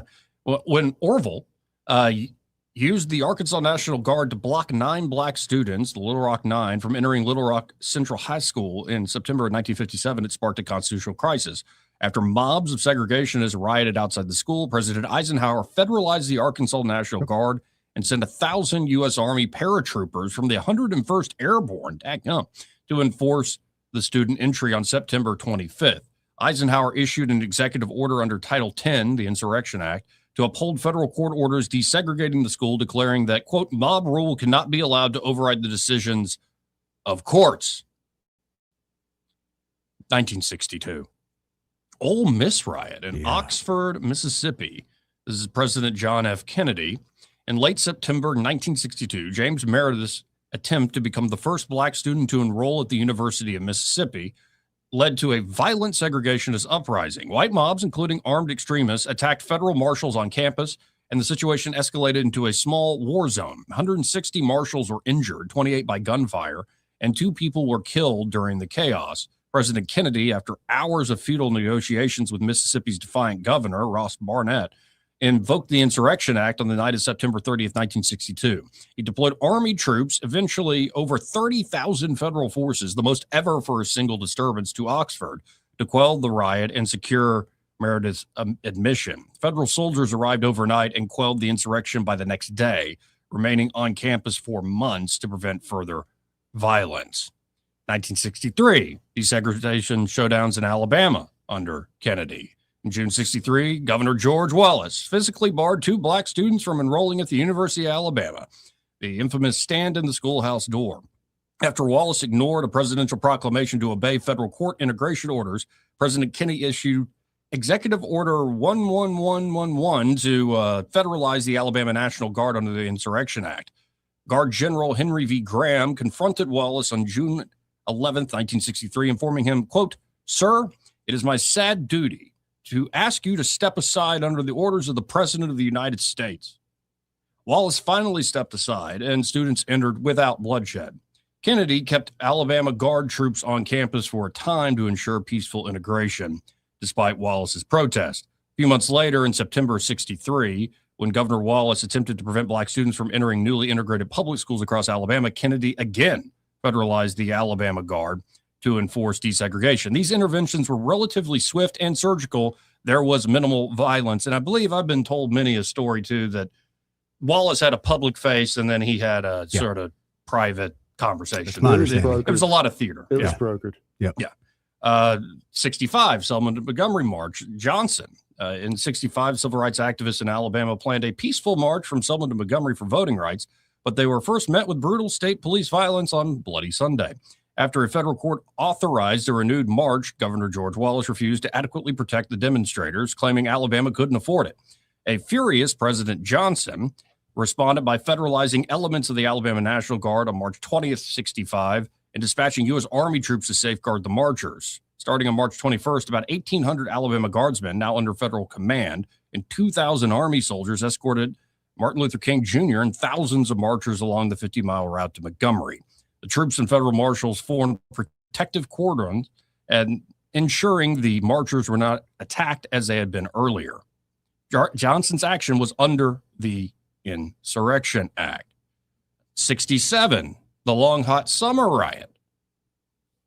68, the Dr. King assassination riot. What about the DNC? Oh, yeah. I'm not seeing that one here. I forgot all about that. Did they not get I called thought in they then? did get called in. It might not have been the Insurrection Act, though. It might have been a governor calling them in. Okay. Yeah, and there's going to be a few where there were clearly riots and mayhem, and then, but it wasn't as much of like a president having to enforce this directly. 71, Washington, D.C. May Day protest. This is Nixon who had to do this. This was in late April and early May 71. Vietnam War opposition groups converged on D.C. for a series of demonstrations culminating in the May Day protest, where activists vowed to shut down the government if the war didn't end. This went beyond peaceful protests. Some organizers aimed to block streets and halt traffic in the Capitol. What? That's not peaceful? Interesting. President Nixon responded with an overwhelming show of force. He mobilized some 20,000 personnel, including D.C. police and federal law enforcement, National Guardsmen, U.S. Marines, and Army paratroopers to regain control of the city. Nixon's combined forces blanketed D.C. on May 3rd, 71, the peak of the protest, deploying tear gas and mass arrest tactics against the scattered mobile demonstrators. The result was the largest mass arrest in U.S. history. Over 7,000 people were detained in a single day, about 12,000 over the week, as police and troops preemptively swept protesters off the streets. The military even turned RFK Stadium and other sites into open-air holding pens for detainees. Wow. Was there blowback? While the Nixon administration successfully prevented the demonstrators from paralyzing D.C., the crackdown drew intense criticism. Many of those arrested were nonviolent or mere bystanders, and they were held in poor conditions. Civil liberties groups were outraged. The ACLU filed class action lawsuits on behalf of thousands of arrestees. In subsequent years, courts ruled the mass arrest unconstitutional, and juries awarded millions of dollars in damages to those whose rights were violated. Even Congress and Republican officials later acknowledged the response had gone too far. Nixon, however, defended his actions at the time, privately calling the protesters expletive, it's blanked out here from what I'm reading, revolutionaries. And what do you think is effing revolutionaries? I'm going with, oh, really? You think? I thought he would say like darn. GD. Yeah. Sorry to use harsh letters, folks. Yeah. And insisting that order had to be maintained. The political backlash helped rein in how authorities handled later protests. For example, the Army rewrote its civil disturbance guidelines to caution that minimum necessary force should be used. So, and in a second, I'll go to the next one, this 87 with Reagan. But what about Elian, and I don't know if it's on there, but do you mean, remember Elian Gonzalez, the kid from Cuba? That would be what, Clinton? Yeah, Clinton. Yeah, well, maybe that's. I wonder if it's on there. Yeah, but I'm pausing here though for a second because when you talk about backlash and criticism, remember the media environment that exists in the 60s and the 70s. Yeah, and this is where Watergate and all this other stuff, and it really did create this lesson of we can take down presidents. And it makes you wonder, like all this history we're told about the 60s and 70s, which I'm happy to read it, how much of that is actually the backlash was reflective of American will? Or were certain people, well, they didn't have the microphones, they didn't have the newspapers. And you got to wonder, in this environment, very different media environment, if Nixon, say, had done that in 2025, would Nixon have gotten as much backlash? Probably. I would say yes. That's pretty massive arrest, like, 12,000 people. It would have came from a lot, many more sources. It may not have been as concentrated, right, on the 6 o'clock. And there would have been a lot more. But there would have been a lot more videos. Yeah, instead of one from a news reporter or news station, one from CBS, one from NBC, there would have been angles of a lot of things where a lot of folks go, well, kind of had it coming, man. But I think a lot of them would have been the most popular video would not have came from ABC or NBC. It would have been a news journalist. Been Nick Shirley. Right, just in the crowd showing what's really happening, not getting a view that's been told to them. Now, 1987, the Atlanta prison riot. I don't know about this. I don't remember that one. I think we lived. One of the more unusual domestic deployments came in November of 1987 when riots erupted not in city streets, but in federal prisons. At the U.S. Penitentiary in Atlanta, Georgia, Cuban detainees who had arrived during the 1980 Mariel boat lift took control of the facility. Wow. They rioted after learning that the U.S. government planned to deport them back to Cuba, desperate to avoid return to Castro's regime. The inmates seized about 100 hostages and set parts of the prison ablaze. Simultaneously, a related riot occurred at a federal detention center in Oakdale, Louisiana. President Reagan responded by invoking the Insurrection Act, a rare use for a prison incident, to deploy federal forces. He ordered FBI tactical units, federal marshals, and reportedly some military support to assist in ending the standoffs. In Atlanta, armed federal agents and Bureau of Prisons teams surrounded the prison. After tense negotiations facilitated by a Cuban-American bishop and others, the detainees agreed to surrender in early December in exchange for a promise that each case would be reviewed individually rather than mass deportation. All hostages were freed unharmed. The federal show of force, including military vehicles positioned outside of the prison, helped contain the riots, though ultimately a peaceful resolution came through diplomacy. There was little public controversy over Reagan's actions here. Because the scenario involved convicted prisoners and threat to hostages, the use of force did not trigger the kind of civil liberties backlash seen with protest. 1992. And by the way, no, they don't have Elian Gonzalez and the Clinton stuff. See, there wasn't a whole ton of pushback. I think most people took that as just shocking that they sent someone in there to get that kid. I remember the picture. Oh, yeah, that would have been the Insurrection Act. Yeah. I remember that picture. The picture of the kid in the closet being held by one of his relatives, and there's a FBI agent with a gun. I mean, that was an incredible, and I don't know who took the photo, but that was someone I just graduated from high school. At that point, I thought, man, we've got some serious government overreach. But now I'm older, look a little bit more at the case. I wonder, shouldn't have gone that far. I wonder what it jumps to if you push ATF.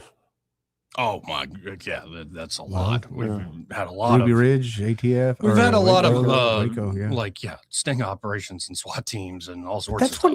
I want to say with Waco, I think that's when I remember people actually starting to officially push back against sending it in. Ruby Ridge ticked off a lot of people, and it was wrong, 100%. But I think it took the Waco and the news media being there 24/7 on Waco before people realized. Who were the ranchers out in Montana? Oh yeah, the Bundy. The Bundy. Yeah. And it was just a standoff. No violence happened. But just a standoff. Yeah. No, and one that was skipped, and I'm sure it wasn't an Insurrection Act, but it's that in Athens, Tennessee, I believe, the battle of bullets and ballots. Sounds familiar. Where, it was GIs that decided to form a party to take over what was a corrupt town known incredibly corrupt for being corrupt. Like on atlases, it had a big red no-go. Don't go here. These folks will literally rip you off and like. Was that the town where the movie with the Rock or whatever it was, where he was the sheriff?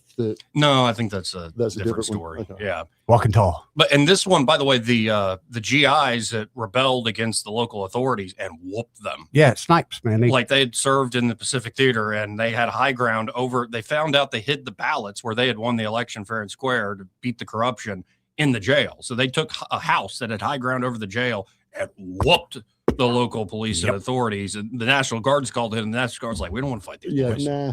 And apparently the deal was, okay, y'all won fair and square. Like you won the election fair and square. You fought for your right to, have authority fair and square. But the deal is, can't talk about this. Don't talk about this anymore. And they did respect that until a lot of deathbed confessions, a lot of guys who had participated started finally talking in old age. And it's well documented. I think a guy named Krista Rosa did a whole book on it. That's awesome. I don't like the idea of let's keep it quiet, though. Yeah, but it's kind of like, well, they don't want. I get it. They don't want like a successful insurrection to be like headline news. Like I get it, but in this case, you could have spun it. Well, and of course, these are more recent history. So 92, of course, is after the beating of Rodney King, right? Oh yeah. And, man, I mean, it's massive. What a disaster that was. H.W. Bush invoked the Insurrection Act on May 1st, 92, federalizing the California National Guard and ordering active duty military units into L.A. Approximately 4,500 federal troops were deployed. This included 2,000 Army soldiers and from the 7th Infantry Division and 1,500 Marines from the 1st Marine Division who joined the Guard and local police on the streets. What was the first date around the Rodney King? First date, April 29th, 1992. 3 days later. Riots for 3 days. Yeah. Yeah. Oh, no. And then you get the stories of the Koreans That's on the rooftops. You brought in the National Guard and all that, but a lot of those people self-protected. Yep. Now, this also includes, and they say, while not a formal Insurrection Act invocation, this case involved the president deploying the National Guard to the nation's capital in a similar spirit. But the George Floyd protest, of course, in 2020, which I don't have to tell you all about. We all lived through it. Yeah. Still living through it. Anyway. Yeah. And that's what I said it yesterday. Let's not see Minneapolis burn again. Dadgummit, man. So I used to look back and I'm like, that's just like, I feel like it's a foreign country. When I see that thing, that's all I think about is third world countries. That's what we see happen all over the world. We're like, well, at least. No, and I'm not even talking about like the immigrant populations. I'm talking about like a bunch of folks that are, probably have claims going back decades, if not to the last century or two. And it's like, but the politics there, like, I don't want to live there. I mean, when I was in Wisconsin, there was a group of, it was marked people from Minnesota, like, this place is too liberal. We got it. And Wisconsin's a purple state. Yeah. They were like, yeah, it's too much. Even too extreme. Yeah. Oh, man. Anyway, we got to hit a break first, though. This part of the program brought to you by Josh and Leslie Ryder there at Dillon Rings. Ain't they good folks? They're great folks. best. In fact, Joe, if you look on there, you will see where someone paid them a great compliment, and Josh printed it out today, which I'm glad he did. I'm looking at it right now. It's Sherry from Montgomery. We tell you about Dillon Rings all the time. Full service jewelry shop, custom design work, repair work, spa treatments, all the stuff that they offer. But let's hear from somebody who went there. This is Sherry from Montgomery. She says Dillon Rings is the best jewelry store in town. Have been going there to them for years and have never been disappointed. The customer service is great, and Josh gets things done in a timely manner. Would highly recommend Dillon Rings for anything from watch batteries to custom-made pieces. So I love seeing a return customer. It's like one thing, great, go once and it was great. But if you're going back again and again for multiple different types of things, folks, this is a trusted local business, and the talent there is, it's obvious. It's unmatched, man. It's unmatched, and it's very apparent. And so let them prove that to you today. Just get by Dillon Rings, 119 Brown Springs Road here in Montgomery. And be sure to tell them that Joey, Eddie, and Byron, those fellas on the radio, sent you. Want to carry News Talk in your pocket? Download the News Talk 93.1 app from the App Store. Available on iPhone and Android. Never miss a moment. Download now. From weddings and concerts to cookouts and construction sites, TT Porta Toilets has been serving Central Alabama for over 30 years. Whether you need standard portable toilets with wash stations or upscale restroom trailers for special events, the Tierce family has the right solution for every occasion. So when you're planning your next big event or project, make it easy on yourself. Call 285-5513. Or visit ttportatoilet.com. TT Porta Toilets. Clean, convenient, dependable. I know that hiring can be challenging. You need someone to match your role perfectly. Well, now you can meet them fast on ZipRecruiter. Build your team, build it sooner. Meet your match on ZipRecruiter. Just head to ZipRecruiter.com/free right now to try it for free. That's ZipRecruiter.com/free. Meet your match on ZipRecruiter. Try it free. This hour of news and views is brought to you by our good friends at Alabama Home Mortgage. Alabama Home Mortgage, 567-4223. Visit them on the web at myalabamahomemortgage.com. NMLS number 1586368. An equal housing lender. Attention River Region business owners. Local counties are now inspecting and enforcing backflow prevention requirements. Headley Plumbing is fully certified to install, repair, and test backflow preventers, helping you stay compliant and avoid costly violations. We've been serving the River Region for decades with dependable professional service you can trust. No membership, no contract, just fair, reliable service. Call Headley Plumbing at 285-3667 or visit headleyplumbing.com. In our business, a flush beats a full house. Headley Metal Buildings has been your source for quality metal buildings in the River Region since 2007. Carports up to 24 feet wide, RV covers, storage buildings, even a sturdy metal barn up to 54 feet wide. Your structure can be customized, installed on level ground, and comes with a 20-year warranty. Let Headley Metal Buildings help you find the perfect solution. Financing available. Call 285-3667 for details or find Headley Metal Buildings on Facebook. This is Jennifer Pestricelli, General Sales Manager and co-owner of Blue Water Broadcasting, and we're powering up our sales team. If you're a go-getter who loves meeting people, closing deals, and helping local businesses win, this is your moment. You'll develop broadcast and digital advertising campaigns, prospect for new clients, and manage your own list of accounts, all in a fast-paced, creative environment. Outside sales experience is a huge plus. Media experience is even better. Ready to level up your career? Send me your resume today by going to bluewaterbroadcasting.com. Rich Thomas Weather, a service of Riverside Chevrolet Wetumpka. If it's Chevy, it's Riverside. Best price, best selection. Check them out on the web at riversideusa.net. Rich Thomas Weather. Well, hi, everybody. Enjoy the spring life warmth today because we have another change of climate in the not too distant future. Today, we're dry and very comfortable with a high temperature in the middle 70s. Tonight, mild with the overnight low temperature in the mid to upper 50s. Tomorrow, Friday, I think we could reach perhaps the upper 70s. Risk of showers by Friday afternoon, but showers and thunderstorms becoming likely, especially in the overnight hours Friday night into the first half of the day Saturday. Some of those strong, possibly severe. Then another Arctic plunge, very cold on Sunday, and back to the 20s on Sunday night. From the Blue Water Weather Center, this is Rich Thomas. Live local talk. The River Region's most trusted voice for news and opinion. News Talk 93.1 FM WACV.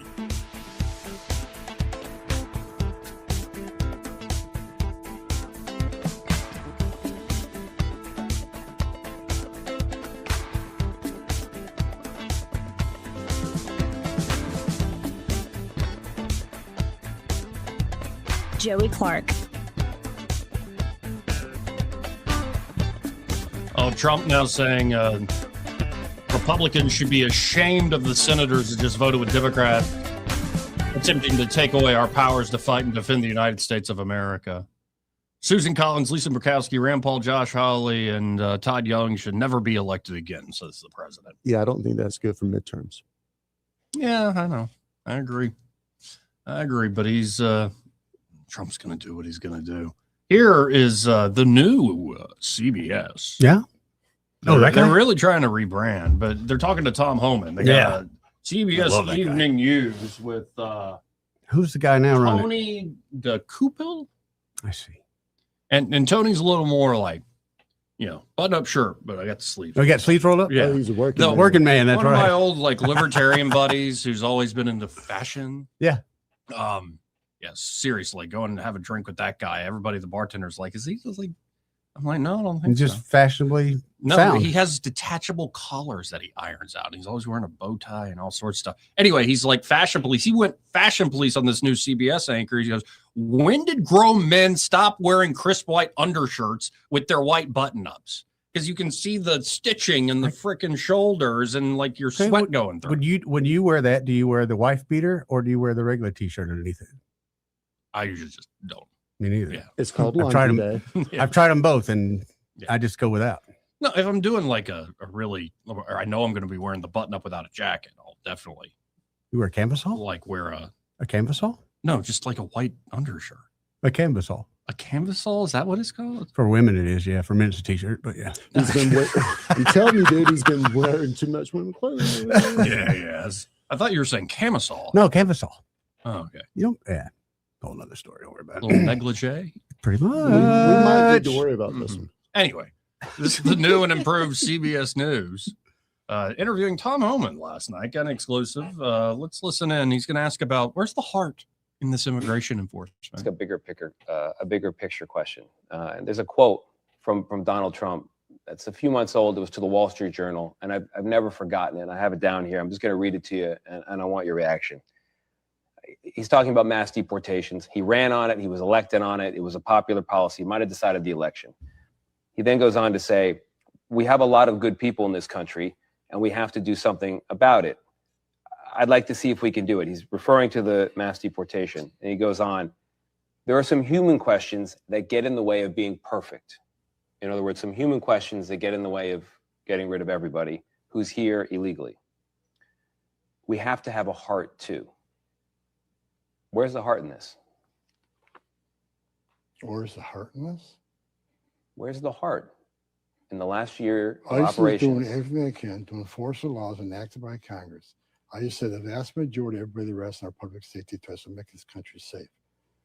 I want people to remember this. ICE agents, border patrons, are mothers and fathers too. They don't hang their heart on a hook every day they come to work. They got a tough job. Immigration enforcement has always been controversial. Always has been since I started in 1984. Yeah. It's a hard job. And look, enforcing immigration law sometimes is just being a cop. Sometimes I've seen some terrible things in my career. I've seen some very sad things. Enforced law sometimes is sad. But because of the actions of President Trump, thousands of lives are being saved every month. 96% less people are coming because they know there's consequences now, which means vulnerable people, the most vulnerable people in the world, aren't given the criminal cartels their life savings to make that dangerous journey. Sex trafficking has plummeted. People want to talk about where the heart is. The Trump administration has already found over 129,000 children that the last administration lost track of and wasn't even looking for. And we're not going to stop till we find every one of these 300,000 missing children. Not every one of these children were in danger when we found them. Some were safe hiding out with family, but many were in sex trafficking, being sold into sex slavery. Many were into forced labor. That's the heart. The heart is a secure border saves lives. The heart is less sex trafficking is occurring. The heart is we're finding missing children. The last administration released without properly vetting who their sponsors were. We're looking for these children, and a lot of the addresses we're going to are parking lots in supermarkets. They didn't even bother not only vetting the sponsors, they didn't even check the address where these children were going to. Mr. Homan, everything you're describing is the reason why mass deportations and the removal of criminals was a popular issue in the election. I heard about it constantly on the campaign trail. People elected Donald Trump to enact that. That is all Don't true. make the statement that this administration has no heart. I did not make that statement. I'm asking, where's the heart? Because of the I'm telling you where 30%. the heart And I'll is. tell you. Let me tell you something. I like of all the folks in the administration, like Holman's, he's getting, he's getting a little older. His voice isn't quite there. And he's like, his communication skills are he's still a good communicator. Don't get me wrong. But I think it's because he like genuinely believes in this Yes. and has through multiple administrations, Democrat and Republican, for years, and it just shines through. Even if it's like, again, I sometimes have difficulty understanding him, but you could just see the passion in that guy. Like, this is why we have to do this. And honestly, I don't see like poll numbers budging too much on actual immigration enforcement, anything. The demoralization of folks that might vote for the Republicans in the midterms are folks saying, we haven't done enough. You haven't done enough. Now, I think the number Christine Ohms said is they've forcefully deported 650,000. She said this yesterday. Forcefully. Yes. That's without paying the bonus. No, that right. But it's much cheaper to pay the bonus It than is. self-deport, and that number it's over kinda 2.5 feel like million. it's a lot more pleasant. 130,000 children. Yeah, it's crazy. That the other administration wasn't even looking for. 130,000 children. There's the heart. Amen. This part of the program? Mm-hmm. Brought to you by James Cole and Cole Plumbing. Cole Plumbing. Talk about a man with a heart. Yeah, man. Good dude. And of course, great business. If you're looking for any of your plumbing issues to be solved, Cole Plumbing and the team can help you out. Could be something simple like a drippy faucet or toilet keeps running. Right. Could be the garbage disposal's broke. You need a new one. They can install a new one. Maybe you want to add new accessories to the bathroom or the kitchen. Right. Or could be you want to upgrade to like a tankless water heater system. That's a good idea. Or it could be you got a big problem, like a big old leak, water leak, gas line leak. I saw one in the yard the other day, Joey, that this guy had his whole yard tore up. And all I could think about is he should have called Coles. Should have called It Coles. wasn't Coles in there, but his whole front yard from the street to his front door was one big pile of dirt in a ditch. Yeah. And with Cole Plumbing, you're not going to get that. They're going to find the problem with precision expertise and solve it quick. And, it's one thing to tear up your whole yard. It's another thing also if they're tearing through drywall in the house all through. Oh, Not my only that, God. this time of year, you can have a big pile of dirt in your yard today and mud tomorrow because it's going to rain. Yeah. You don't want a big muddy mess inside or outside. So Right. get in touch with Cole Plumbing today. You can always make an appointment online at coleplumbing.com, but I say save their number. Of course. 279-8919. That's 279-8919. And just remember, folks, when you have trouble with your bowl, Call on Cole, Joey. We'll be right back. He may not know whether he's coming or going, but whether you're going to work or coming home, Greg Budell is there. Mornings 6 till 9 and afternoons 3 till 6. Only on News Talk 93.1 FM WACV. Are you tired of the mainstream media's biased reporting? Do you want to stay informed on the news that really matters to you? Look no further than 1819 News. At 1819 News, we bring you the latest in Alabama news, politics, sports, culture, and more. We've assembled a team of journalists with Alabama values dedicated to the truth and the truth alone. Visit us at 1819news.com today. That's 1819news.com. Subscribe to our newsletter. Honest News, Alabama Values. Want that ride that is fun, affordable, and street legal? Check out ETG Outdoors in Montgomery. They have huge discounts on electric golf carts with many brand new units under 10 grand. New and used inventory, financing available, and they service what they sell. ETG Outdoors even provides lithium battery conversions and free delivery with purchase. Whether it's for the neighborhood, the farm, or just fun, ETG Outdoors, 7006 Vaughn Road, or online at etgoutdoors.com. Cruise smarter, drive electric. ETG Outdoors. Your ride to freedom starts here. This hour of news and views is brought to you by our good friends at Alabama Home Mortgage. Alabama Home Mortgage, 567-4223. Visit them on the web at myalabamahomemortgage.com. NMLS number 1586368, an equal housing lender. The River Region's News Talk Station.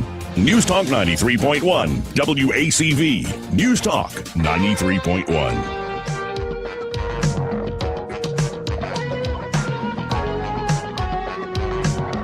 Joey Clark. Welcome back. This part of the program brought to you by Bo Goodson and the Goodson Group. And there at the Goodson Group, whether you're looking to buy or sell a home or property here in the River Region real estate market, Bo and the team can help you out. Bo's been helping buyers and sellers in Montgomery and surrounding areas for over, 50 years. It's been about half a century at this point. And at the Goodson Group, not only can they help with buying and selling property, they can also help you with management services should you want to rent out your home.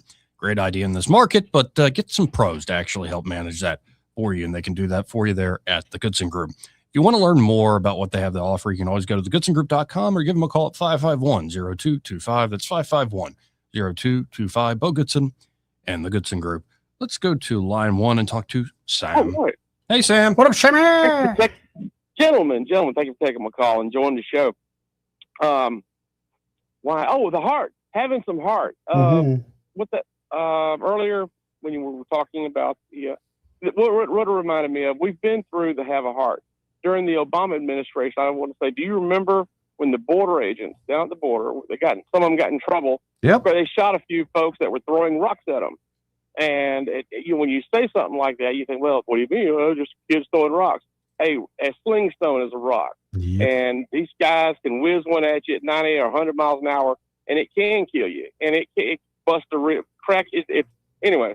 Oh, have you seen the video of somebody with a slingshot? Like, it sounds like a freaking gun. Well, the thing about the slingshots too, they're not just going to shoot rocks. Yeah. So you can, yeah, pretty much any projectile. But there was that, and then there was a guy on horseback, but they were being too aggressive and trying to, is what anyways, the administration in time, they wanted the borders open, but they excuse me, I'm starting to lose my breath, man. I got a little bit of flu left, but get that flu out of you, buddy. It's almost gone. I feel so good. I'm here getting my Christmas lights down. Oh, well, that's a good deal, man. Get those criminal lights down. Mm-hmm. But that whole thing, we have been through I have a heart. Yeah. We're going to have civilized activity. We're going to have law and order, and it's going to make a few jokers. Oops, almost did something. It's going to make a few folks uncomfortable. Can make them mad, but make them mad. I think at the end of the day, I mean, let's be honest. If you're going to make an omelet, you got to break a few eggs. Hey man, you're gonna piss some people off. Downtown shooting in Montgomery. That could have all been avoided. There's just a presence, and then letting people know there's going to be law and order, and we need to all act civilized. Yeah, no, we got a heart, but we don't want to let our compassion be weaponized to where our brains fall out. But that's exactly right. I appreciate the call, Sam. Man, y'all was putting on a good old show, and we glad you're feeling a little better too. Yeah, man, glad I'm still here. All right. Later, dude. Eddie, are you hitting that age where you start to explain your analogies and metaphors? Yep. Got to break a few eggs, make an omelet. And we just look at them. And seriously, anybody who's 50 and above, when they say something like that, don't acknowledge that you understand them because they will explain it.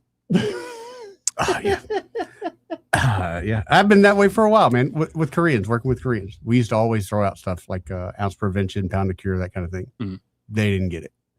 They just, you explain it to them. It just, their English to Korean just never made a whole lot of sense. Right. But then again, they put cabbage in the yard and bury it for a couple of years and eat it. So, I don't understand that. Kimchi? Either. Yeah. Yeah. Now, for a little palate cleanser on the Greenland issue. Yeah. Here's Senator John Kennedy on CNN yesterday. Oh, boy. My briefing today on both Greenland and Venezuela. And it was one of the best briefings I've attended, and I've attended a lot of them. Usually they come in and both Democrats and Republicans and speak to you in Sanskrit. I apologize for my voice. And they don't tell you anything. But Rubio today really shot us straight. He did talk about Greenland. Let me give you my perspective. Even a modestly intelligent ninth grader knows that to invade Greenland would be weapons grade stupid. Now, President Trump is not weapons grade stupid, nor is Marco Rubio. They do not plan to invade Greenland. That doesn't mean they're not going to seek a legal formal partnership with Greenland as to their and ours national defense. That doesn't mean, I'm not saying they will or won't, the president's not going to try to buy Greenland.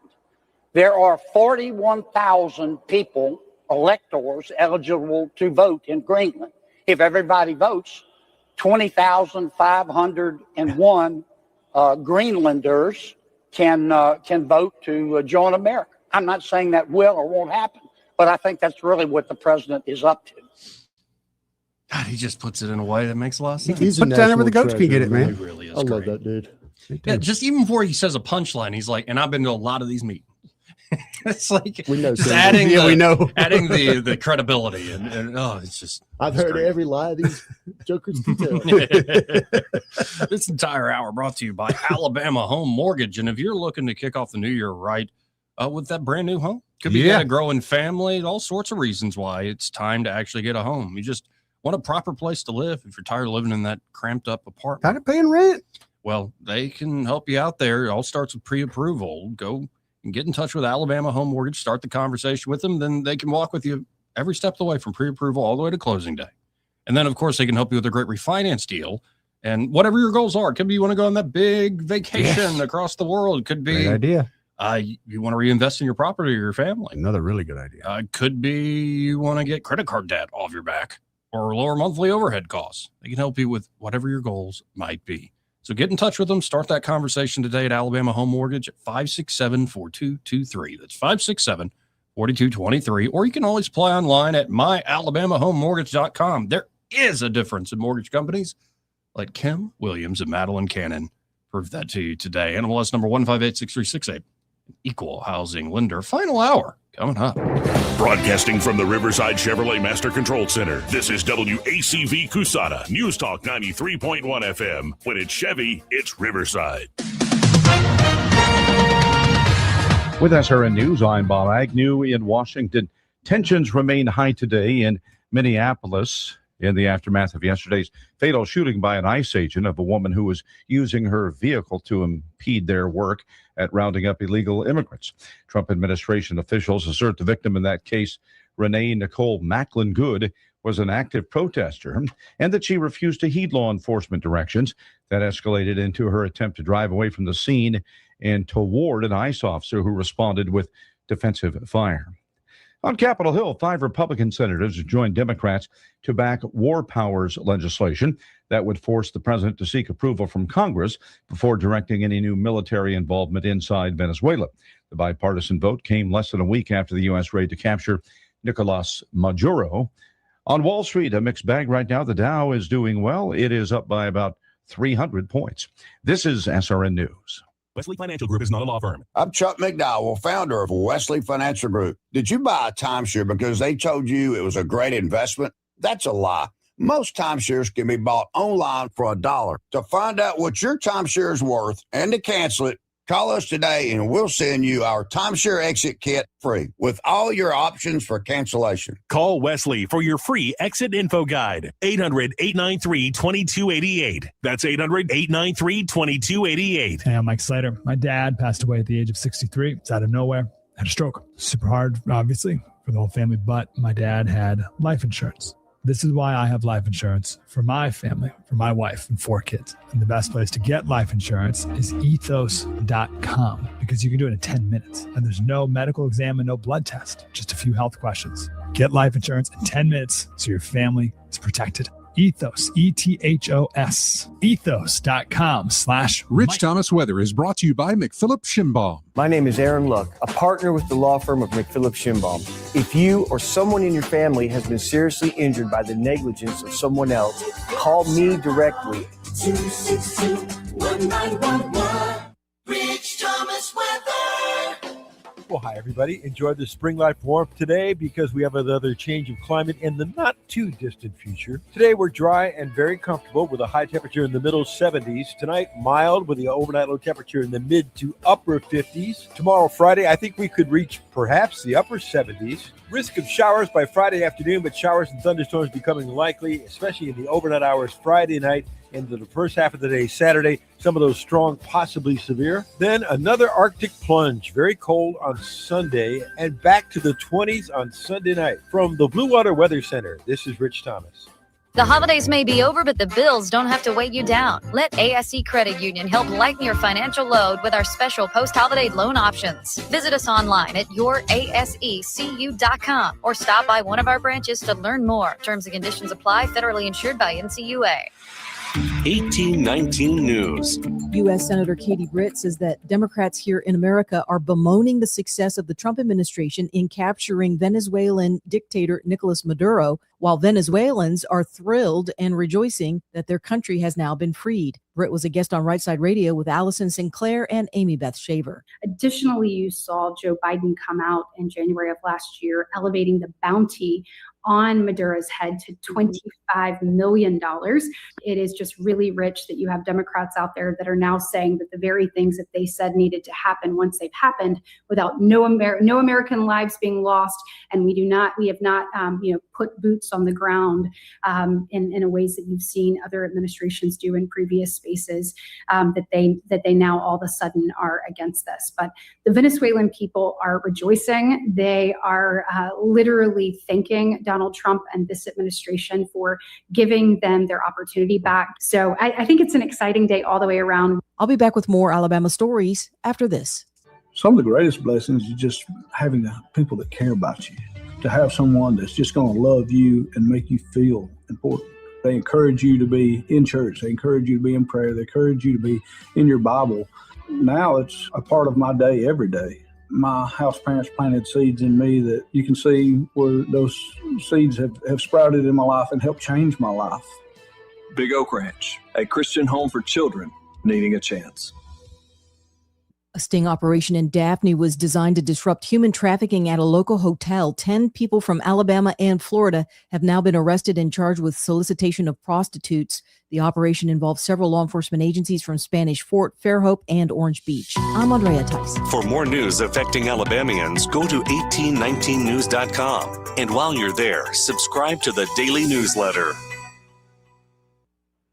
This hour of News and Views is brought to you by our good friends at Cole Plumbing, 279-8919. Cole Plumbing is number one in the number two business. You don't have to dig a hole. They have proprietary pipelining technology. Ask them about their tankless water heaters. Remember, when you have trouble with your bowl, call on Cole.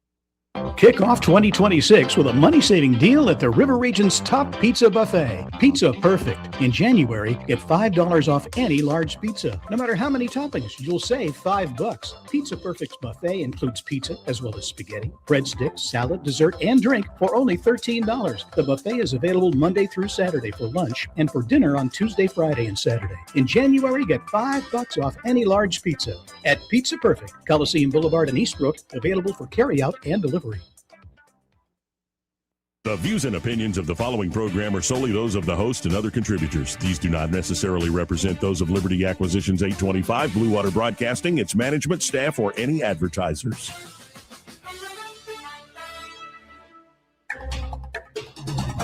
It's time for Montgomery's conversational radio show. It's News and Views on News Talk 93.1 FM. To join the conversation, call 272-9228.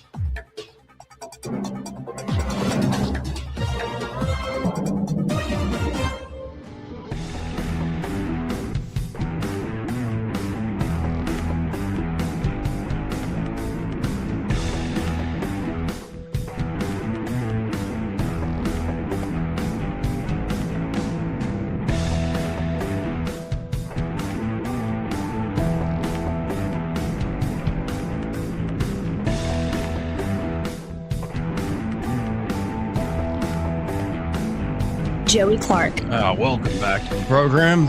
I'm your host, Joey Clark. Eddie Bader, Byron Sheehy's still here in the studio with me. And real quick, we just saw on the TV they've moved on to something else. But I really don't know what to make of, other than I'm hoping and praying for Iran. This awful regime in Iran falls without much direct involvement at all by the United States. I would love to see it too. I fell for it before. Oh yeah, no, I'm not sitting here like it's on top of mind all the time. But the more I see these videos and stuff, I'm like, well, have you seen it this close or this active? No, not this close, because they seem to get closer every time. But it's just like the will of the people get just beat down. Man, that's what worries me. Well, apparently, one thing that's been rumored to have happened is a lot of people have smuggled in Elon Musk Starlink systems. So you now have organized active comms. That is what the world needs. And you can get whatever message you need, and the authorities cannot control it. And, well, Elon and team could control. Some authorities. Yeah. Yeah. The people that made the thing, be careful. Be careful about that. Is he German? Oh, he's South African, maybe. Even worse. Seriously, even worse. Yeah. So second generation. Yeah, I am praying for that continues to occur. And, I've said it before, but I've run across it over and over again in a lot of these religious podcasts that a lot of the Muslim world, the people that do convert to Christianity, and you got to think, again, this is not an easy decision. Apostasy is highly frowned upon by Islam. To say the least, yes. But people are having dreams, like encounters with Christ in their dreams. And it's such an encounter that it leads them to go down that road, either leave and have to separate from family or take the risk where they are.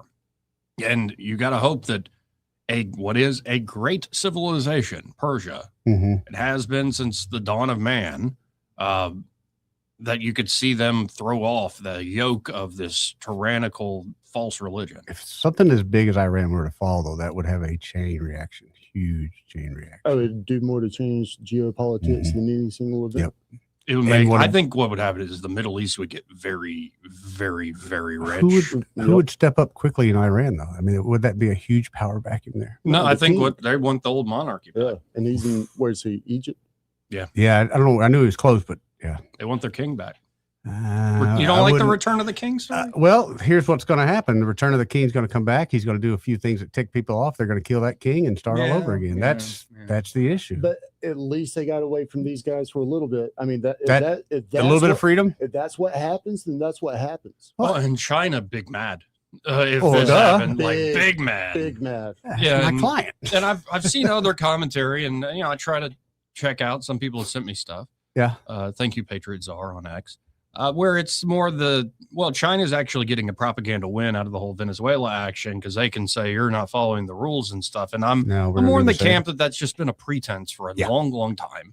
And that in particular, China and Russia, but China mostly has been abusing the so-called international rules-based order. And again, it was always set up with the United States interests in mind. We're the ones who freaking rebuilt things after the war. I do think that China's going to look at our efforts in South America and say, oh, Taiwan, you're coming home. Oh, yeah, I think that is going to happen. It's just not, I think if we're talking amphibious landing, like military operation, good luck.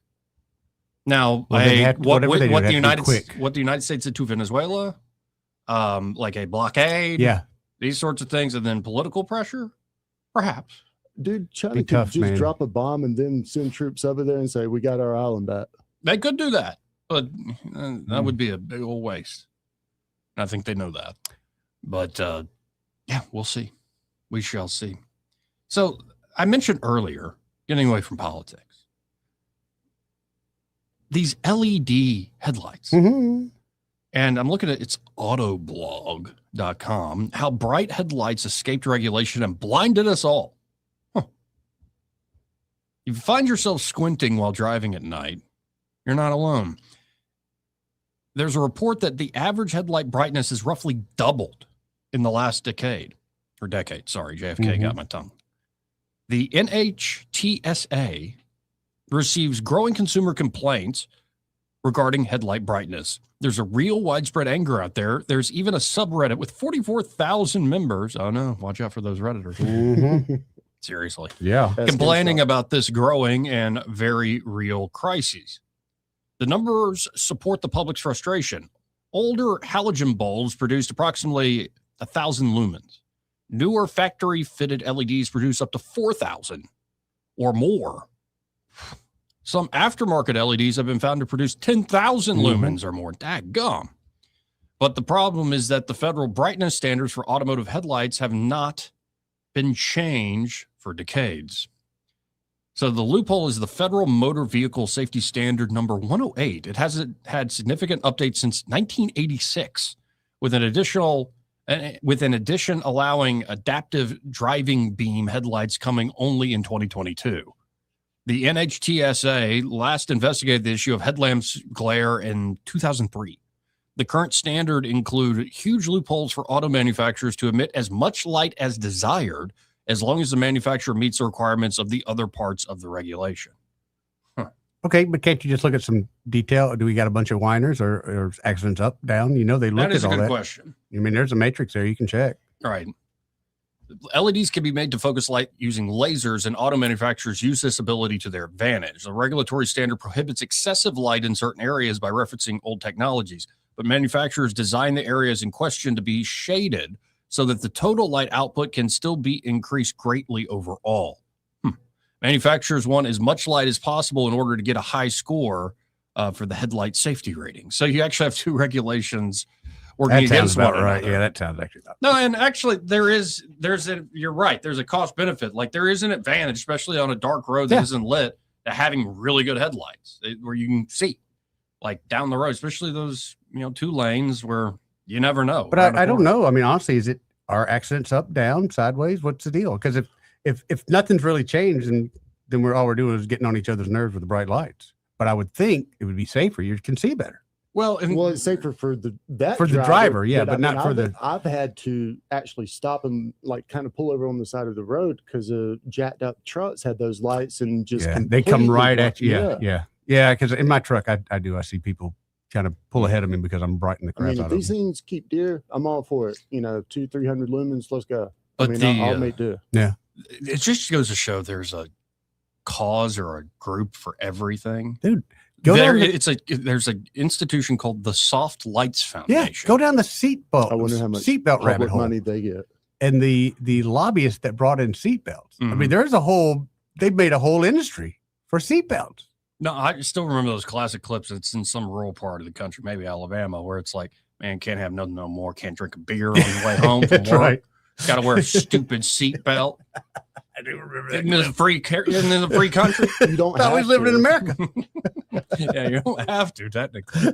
But the Soft Lights Foundation has collected over 77,000 signatures calling for federal action to limit headlight brightness. But yeah, the problem with the traffic, like the accident rate, is there's other confounding factors. Cell phones, also lighter cars. The crashes maybe are more fatal.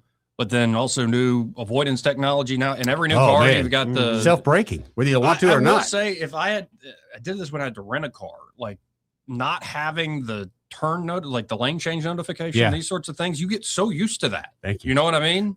Even worse than that. So we took Susanna's car. No, we brought Susanna's car back from Atlanta. She has that, but she turned the audio off. Well, I'm used to the audio. Man, I come over on somebody. I'm like, well, I told Susanna, your thing wasn't working. She's like, yeah, it is, but I don't have the audio on because that's annoying. I depend on that. Yeah, I do too. Yeah, no, a lot of the new features are great. So it's like it kind of, I'm sure it's sort of balancing itself out in certain ways. Anyway, ran across that and was like, yeah, I noticed that. Why are they blinding us? And well, now we know. Well, now I think your car is probably that way. Mine is where the automatic headlights will come on bright, but it automatically go to regular mode if they see another vehicle. My brights, I have to actually like hold the shaft back to have the brights like full bright. That means you got them all on. Your low and your high beams. If you push it forward, it should come on. Oh, okay. But generally, that's what it means. You're turning them all on when you pull it back. Well, and then there's also, mine has you can see more of the side of the street. And I like that. Those low right, those are great. Yeah. On a dark road. Definitely. But yeah, it's all automatic and whatnot. Well, soon, and I'm telling you, we're not that far away from it. It's just going to be getting in the car. It's going to be like getting on a train. You just put in your destination and let me know when we get there. I long for those days. Now, going to Texas A&M. Why you got to mess with Texas? Well, this might have something to do with the anti-DEI push, actually. Oh, a philosophy professor at Texas A&M University recently demanded that he remove. A philosophy professor says Texas A&M University demanded he remove sections about race and gender ideology, including readings by Plato, from his spring contemporary moral issues class to comply with a new course review directive. Your decision to bar a philosophy professor from teaching Plato is unprecedented, said Professor Martin Peterson in a letter to his department chair.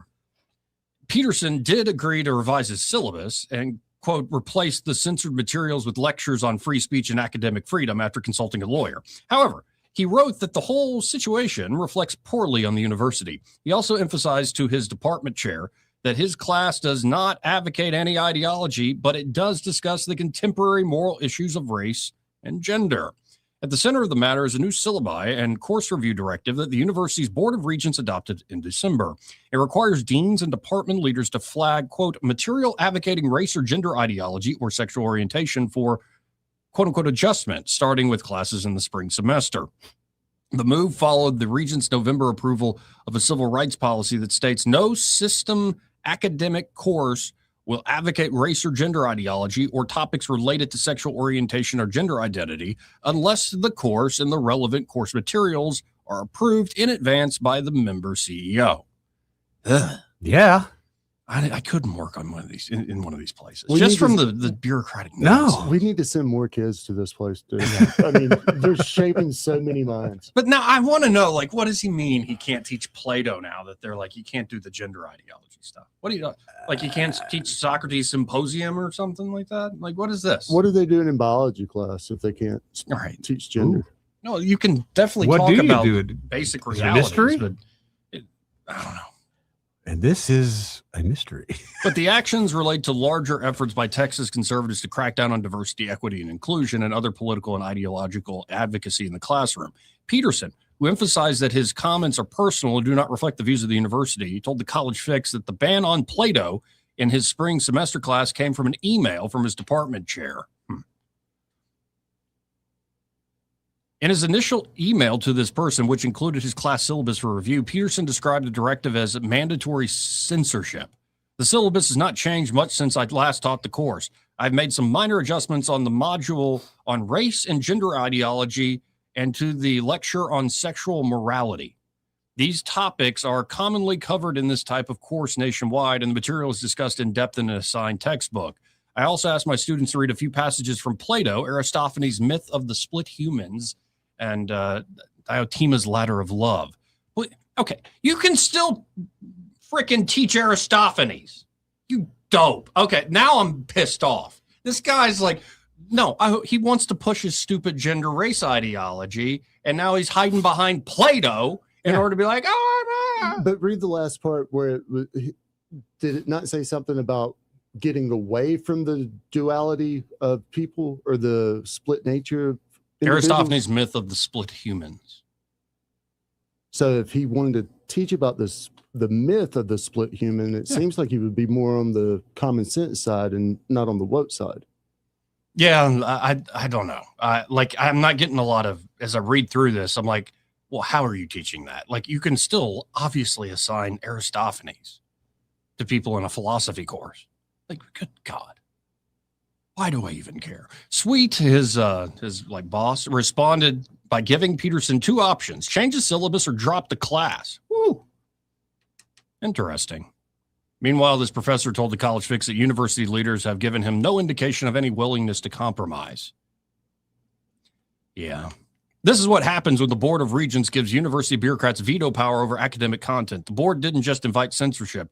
They unleashed it with immediate and predictable consequences. You don't protect students by banning 2,400-year-old philosophy. What's this guy's name? Something Peterson. I've already forgotten his name. Martin Peterson. Martin. See how wacky he is. I just got a sense that he is he's hiding behind the 2,400-year-old philosophy because he's pissed he can't do his modern twists on it. That's probably what's going on. Yeah. This is why he's a good hand backslap. I think the college bubble is gonna bust. Burst. It's gonna bust. So what do we do with all these institutions that ain't going to make it? Well, I think there, like, for instance, I think there will be. I mean, there'll be a need for them. There'll be many colleges within the University of, say, Auburn and Alabama that will be fine. Oh, yeah. But there are going to be others. It's like, no, like, we're not doing that anymore. What I'm worried about is when the, like some colleges have fallen and you look, those people want the government to pick up the tab or the state to pick up the tab. And I'm just not with that program. No, but that's what I worry about happening. No, of course, what is land grant colleges, these places do get money every year. And this is why they're also on the hook for like new standards. Like we did the anti-DEI stuff here in Alabama. And there've been all sorts of folks very unhappy. They're still trying to skate it, though. Right. They're catching them left and right, trying to skate it. No, and yeah, and it's just frustrating. Right. And the reason I think, to me, and it's also like just if you're so hell-bent on this, invite students to dinner and talk to them about this stuff. Like if you're so devoted to it. Guess what, though, Joey? 2 out of 30 will show up. That's it. Yeah. Well, maybe, and that's fine. Maybe that says something. That's all that's going to pay attention in class anyway. This is true too. Anyway, now I'm just annoyed by that. It could be worse. You could have hair like that lady. Check out the gathering in Ethiopia for the last day of Christmas. That'd make your heart feel good. Okay. Huh. Yeah, I like that. 272-922-80. Oh, I got a photo shoot you might want to check out. That'll make you feel a photo good. shoot. Yeah, whole photo shoot of you. Yeah, I believe it was me. It was you. Yeah, rolled around on the waves. Oh God, no! No, Joey, I had my hair flowing. Let's go back to the lefty professor hiding behind Play-Doh. I think we need to send a camera crew down and document next time. I don't think so, because you can get away with things down there that you cannot get away with here. Now, here's another just random story from Japan today. Oh, Japan! Yeah, they suddenly inviting your comments of Japan. Suddenly, your phone found you to be interested in Japan. No, I just found it. Oh, you found it yourself? Yeah. Oh, okay.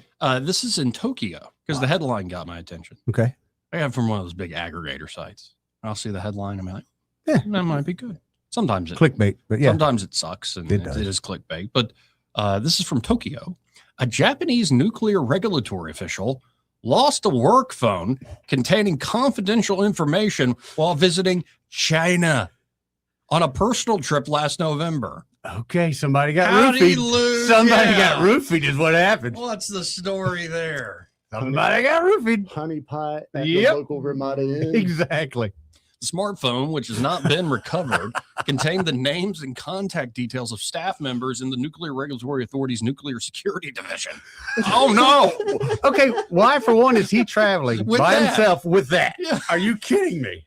In reporting the incident, like, did you see, by the way, it's a clip, I should have grabbed it, but it's a Japanese guy who lost a local election to some other dude. And the moment that he loses, he just goes, no, and like falls out of his chair, just slides. That's how it should be. No! That's how it should be. Shame is upon my family. Yes. What's the suicide with the sword that they Oh man, why can't I think of it now? I know Samurai what you- sword. I but know what you're talking about. Yeah. He's gonna have to do that. No, you think sometimes like the memes and the stereotypes about the Japanese, that you see a clip like that where I'm sure, have you been in like rooms where maybe it was a close race and somebody ends up losing, they're shocked that they lost, and like the reaction to that? But live on camera. But like on camera, sitting there watching it, this dude just literally slides and falls out of his chair on the ground, just going, no, like. So this guy. I like that though. I'm sorry. That means he was really devoted to the cause. It's just so funny. But in reporting the incident to Japan's Personal Information Protection Commission, the nuclear watchdog said that it cannot rule out the possibility of an information leak. Yeah, no kidding. The Division of Nuclear Security is responsible for measures to protect nuclear materials at domestic power facilities, as strict information management is required to prevent terrorist attacks or the theft of nuclear materials. Information on the staff in the division is not made public. According to the sources, the official is believed to have lost the smartphone at an airport in Shanghai. Shanghai surprise. On November 3rd last year, while taking items out of their carry-on luggage for a security check. Oh, okay. Man, that's sneaky. I can see that happening. That's sneaky. That's right there. not hard. Although, again, they had him as soon as he walked into that freaking airport. They knew who he was. But you too, Joey. The day that you walk in an airport, they know Joey's coming. Oh yes, yeah, of course. Yeah, that's why you don't have your freaking work phone on you with especially all this that. Okay, but how long do you think it took him to call his boss? He said, he lost that. No, I lost a phone. Oh, did I read my phone at your house? I think it's Harry Carey. Is that it? Yes, that's it. Harry Carey. Yep. And so, I mean, let's say he's shot. It took a day. Man, they're just get a hacking. load of this. The official realized the phone was missing 3 days later. They're done. Remotely locking or erasing the data on the phone was also not possible as it was out of range. So if he hadn't realized it immediately, he probably could have locked it. I'm sorry, but I don't care what he said about the airport and everything. He got Shanghai. He got honeypotted. There ain't no doubt in my mind. He didn't lose that up there. No. Now, Going to another country? The nuclear authority said staff members issued with a phone are instructed to carry it with them at all times, even while traveling overseas, as they need to be on call in the event of an emergency. There is currently no indication the device has been misused. Okay, but when you go through there, just went through there, you put your wallet, whatever you want to put in that bin. When it comes out, it's got to be there. Where's my cell phone? I had 2 cell phones, Ruh-roh. Shame. That's right. Shame upon me and my family. You dishonor the family. That's it. Man. And he's probably some nerd of nerds he got Shanghai. Man. Is that a blonde? No, it sounds like it was the bin. It was a little bin switch. It can happen, but again, you go in with 2 phones, you need to come out with 2 phones. Mm-hmm. Man. And I think you would be like, hey, I need to make sure I got the one that have all the nuclear. Right. Before anything I asked about it would be like, that's got to be there. That's a pretty important piece. Yeah, I would think so. We got to hit a break here. First, this part of the program brought to you by Montgomery Men's Health. And men, you only got one life, and it's too short for not nows, maybe laters, and tomorrows. If you're noticing issues with ED or low T, then your relationships, your confidence, and even your career has already been affected. Online folks promise convenience and discretion, but their treatments are generic and some even unsafe. So guys, no more excuses in this new year. Montgomery Men's Health has a urologist and providers focused solely on ED and low T the right way. No unproven snake oil or peptides without solid research. Since 2022, they've been helping men reclaim their confidence with safe, effective treatment. And did you know it could be you don't have a big old problem, but you're starting to notice a slight drop off in that edge, that fade. You're right. So they have treatments that can help you maintain what you got. That's right. Just like going to the gym to maintain muscle. Right. There's ways to keep ED and low T at bay without a pill. And if you're starting to notice things get shaky, don't wait. Things can get worse if ignored. It's time to show up in your family and your life like never before. Turn your tomorrows into today. Call Montgomery Men's Health at 440-3663.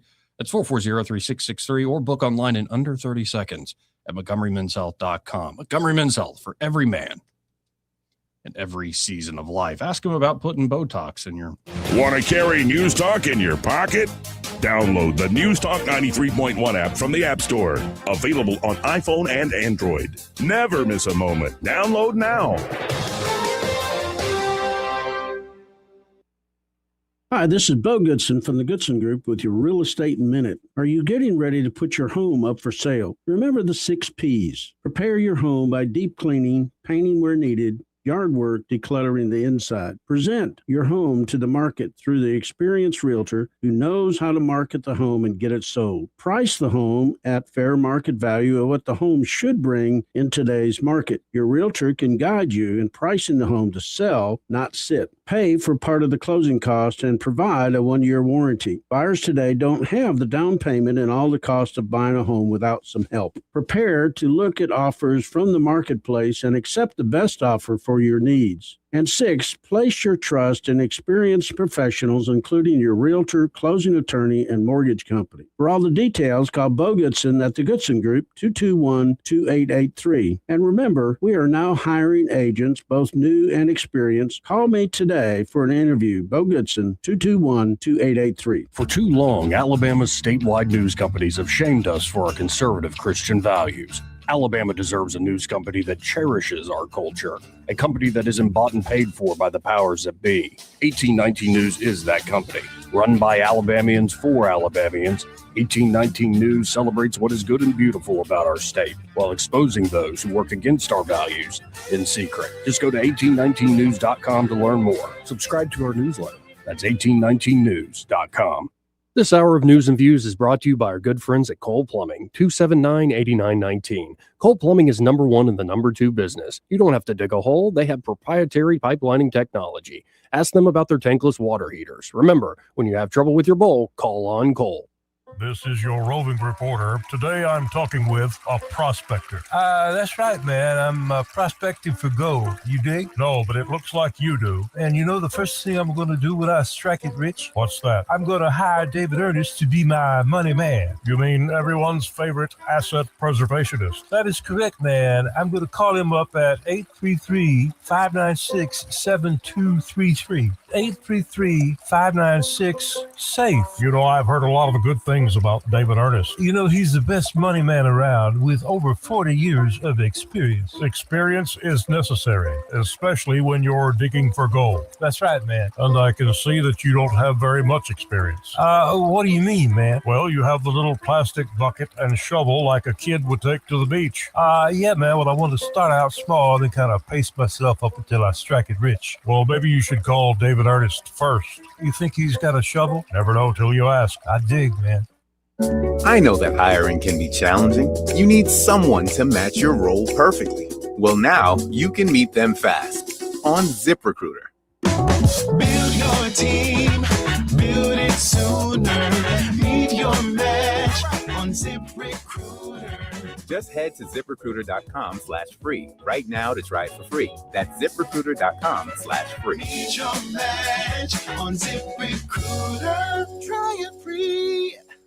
Hey, this is Lyle from Margaret's Exquisite Jewelry, and I do my radio advertising on Blue Water. I'll tell you what, I use most of the stations, and I've been using it for so long. It's hard to tell with the money you spend on advertising if it does any good. When they come in and say, I heard you on the radio, I know it's Blue Water, and I love Blue Water. Our advertisers are our biggest advocates. Call us to find out how radio can increase your bottom line. Blue Water Broadcasting. Local folks helping local business. This hour of News and Views is brought to you by our good friends at Cole Plumbing, 279-8919. Cole Plumbing is number one in the number two business. You don't have to dig a hole. They have proprietary pipelining technology. Ask them about their tankless water heaters. Remember, when you have trouble with your bowl, call on Cole. The Rich Thomas Weather Network, brought to you by Montgomery Paint and Body. From little fender benders to total body repair, MPB will fix it good as new, maybe better. For 4 decades, the Turner family has been getting you back on the road. Call 279-7325. Rich Thomas Weather.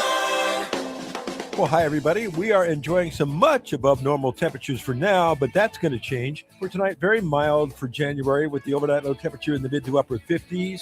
Tomorrow, Friday, I think we could possibly reach the upper 70s.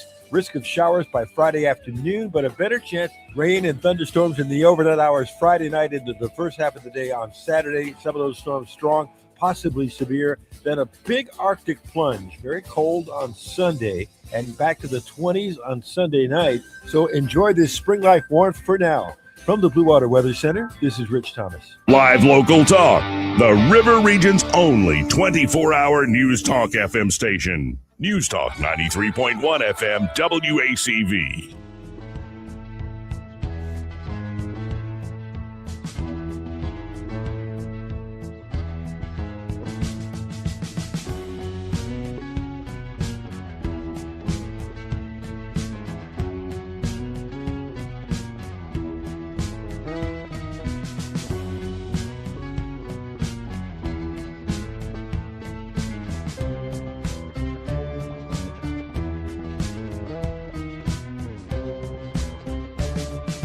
Joey Clark. Welcome back. I'm your host, Joey Clark. Eddie Bader, Byron Sheehy here in the studio with me, and I am looking at the latest at 1819news.com, and just Tuberville doubling down, saying you reap what you sow. Yep. He blames the fatal shooting and on the left inciting violence. It's very similar to another story. We already played the clip of Katie Britt saying essentially the same thing. The Dems' toxic rhetoric has created this environment. But I'm looking at a story here from April Marie Fogel. So we just talked about the Texas, like taking on the DEI stuff and one guy hiding behind those fruity Greeks. Yep. Not so fruity, but more olive-like. What are you talking about? More olive-like. No, what are you even talking about? Have you read Greek literature? No, I just looked at a lot of their statues. Yeah, I'm sure you have.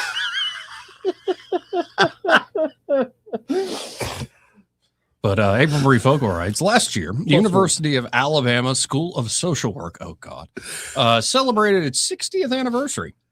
In March 2025, a year after the state's Divisive Concepts Bill went into effect, the school hosted national training through its Doctor of Social Work program, featuring numerous sessions that were identity-based and promoted diversity, equity, and inclusion, or anti-racism.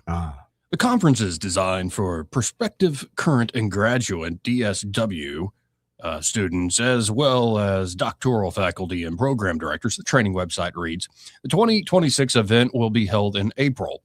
According to the school's website, presentation notices will go out at the end of this week. For 6 decades, our school has been dedicated to preparing passionate and skilled professional social workers who are committed to advancing human rights, equity, and social justice.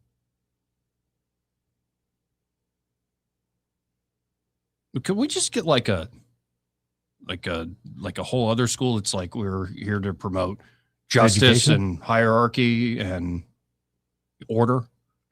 I just they're becoming basically political units of their own, and you, me, and Byron, all of us are paying for them. How do you say this first name? Schnavia. Shanavara. Shanavia? Scanavia? Would it be Scanavia?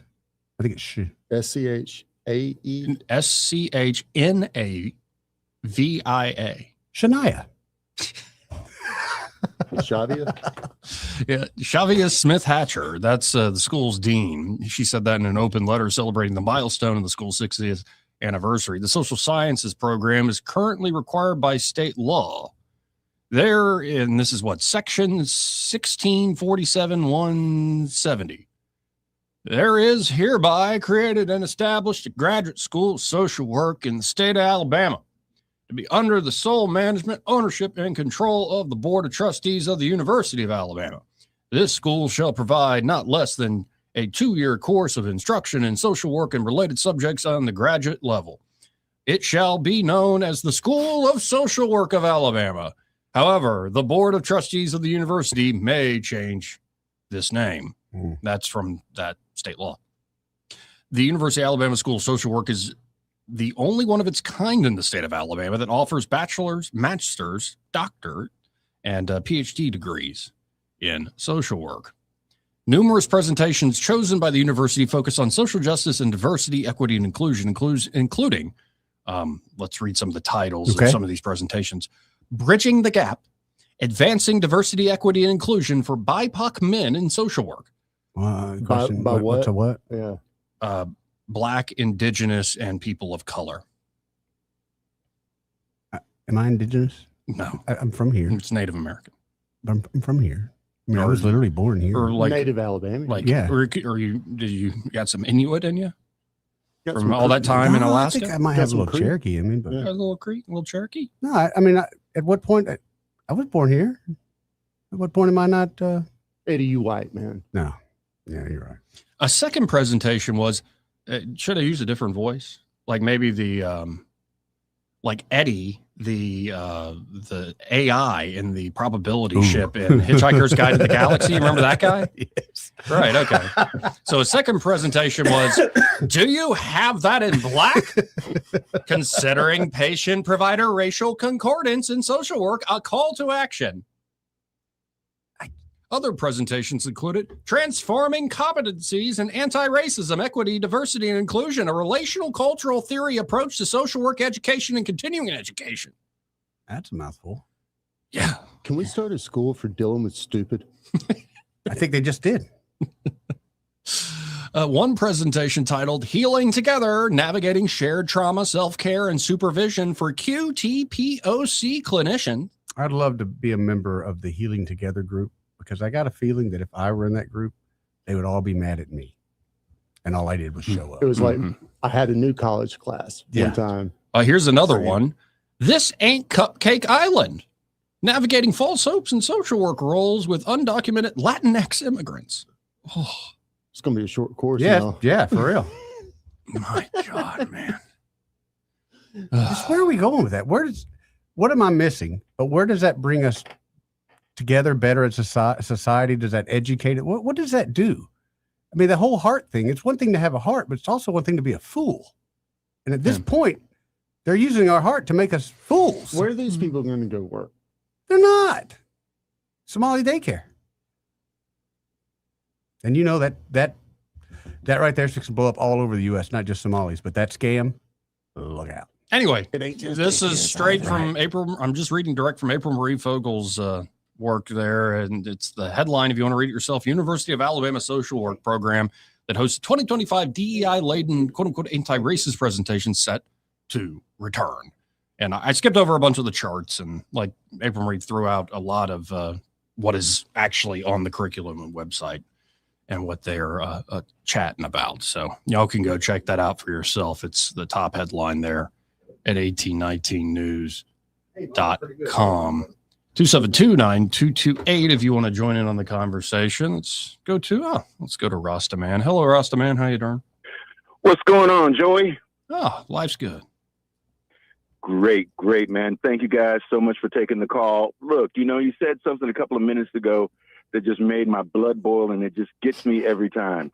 And this started back with the Black Lives Matter movement, which I thought was garbage. Now, you know me, Joey. You know me well enough. Now, what has happened when the Black Lives Matter people came in, they went with this inclusive, let's bring the gays in, all this kind of stuff. I'm like this. Look, the black folks, we have been doing our thing for a long time. We've got peace. We don't demand anything. We're not trying to push any kind of narrative. We're not trying to seek anything that we don't really deserve. We've been doing this for a long time. I think relationships were peaceful. But when you said something about they're trying to do this thing, banning talks about race and gender. Those two should never be in the same sentence ever at all, because I cannot take off my black skin and go and have an interview regularly. Some queer ass person, sorry my language, some queer person can go in there and be a regular human being and get a job. I don't like it that they have attached all of this to a cause that has already been at peace. We are cool. We have good relationships for the most part, especially down here in Alabama. We get along, we all work together and stuff. But the point is, they intentionally attached themselves to our cause, and it brought everybody down. See, now they want to say race and gender. No. That should never be together. Agreed. Those are two totally separate things. It pisses me off to the most. And see, we got to get back to our core values, and those, being a human being with brown skin, that is life. That's human. All that other crap, that's garbage. That's not natural. That's not what God wants. That should never be in the same. You shouldn't even use it in the same sentence. It just gets me, and that's all I got to say, man. Please, I just had to get that off my chest. I hear you loud and clear, and absolutely call it more often. It's always great to hear your voice, dude. I will. Thanks, man. Thanks, Ross, man. Let's go to Mike the mechanic. Hey, Mike. Hey, what's going on, fellas? Just trying to get through this Looney Tune article here. Well, I know, and then there was something come up that makes me feel like your previous caller there. Have you noticed? I mean, okay, we're America, and we have been for a long time the melting pot. Yeah. We have so many different cultures, so many different races, but now we have, okay, so you said indigenous, you said black, and then I think you said POC. People of color. Oh, okay. Right. POC, people of color. But, the one that's left is white.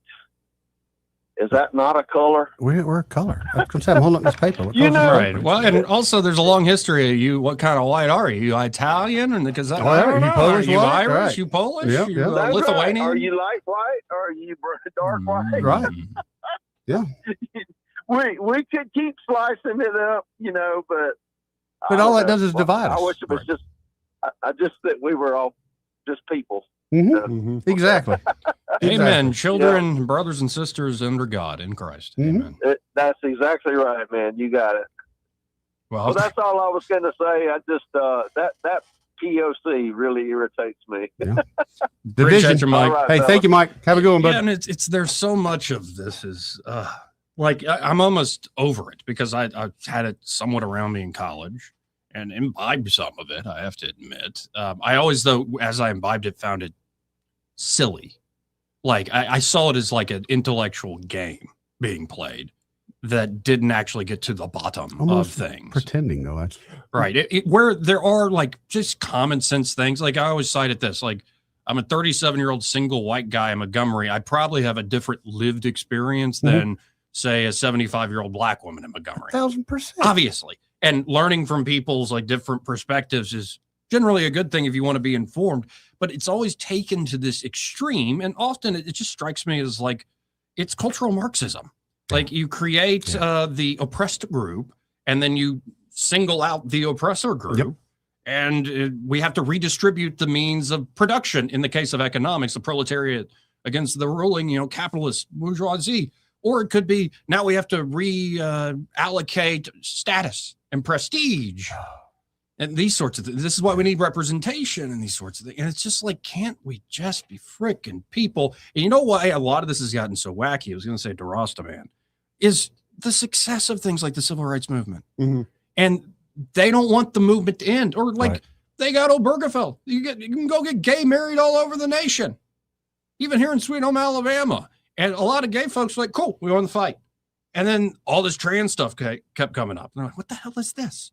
Like the regime they built is not just for that particular cause. It becomes this excuse to control more and more, where everything goes through government and through the folks that control those levers of power. And that's the wonderful thing. I always say this, that it's just Animal Farm from Orwell. Like all animals are equal, but some are more equal than others. That's right.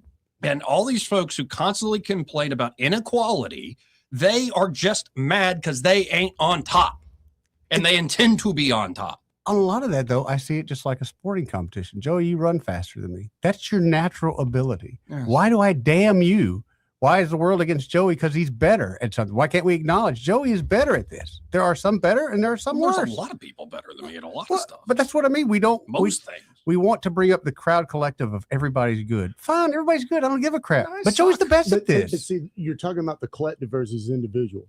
If we focus on the individual, we can have those arguments. Whenever you focus on the group, then we'll never win that. Yeah. As conservatives, we will never win that. We'll never beat the group. We'll never, because we're so selfish. We're so evil. We're self-reliant. We're disenfranchising an entire group of people. I've never understood that. Here's the mentality I like better. And like when I wrote about DEI, it's an old essay of mine called DEI Denies the Gifts of Personal Honor and Dignity. But there's a line from Hamlet where one guy is like, let's hope everybody gets what they deserve, essentially. And here's the line. He goes, use every man after his desert, what he deserves. And who should scape whipping, punishment?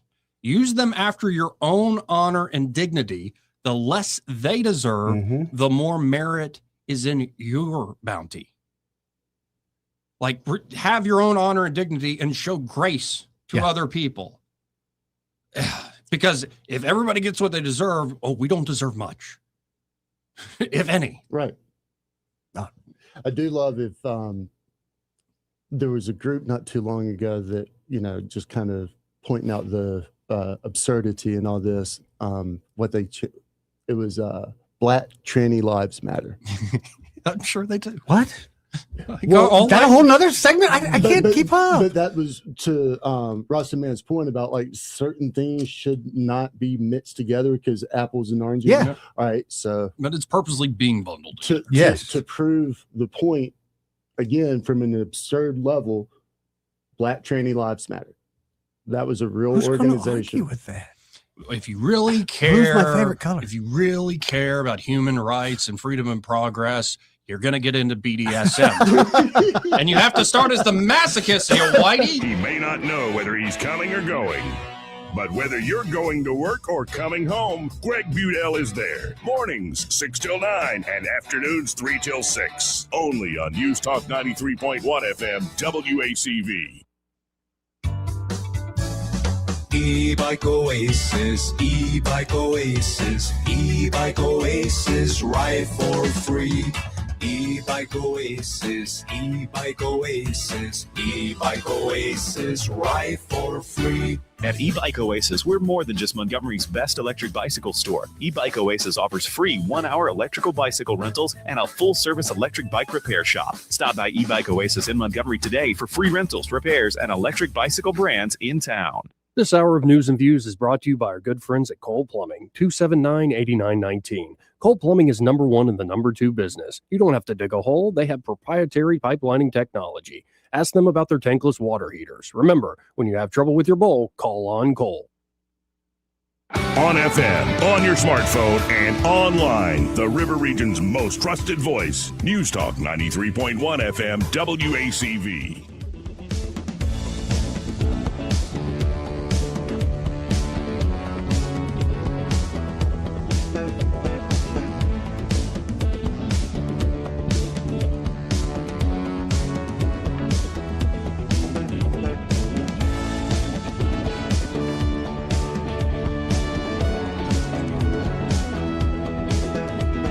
Joey Clark.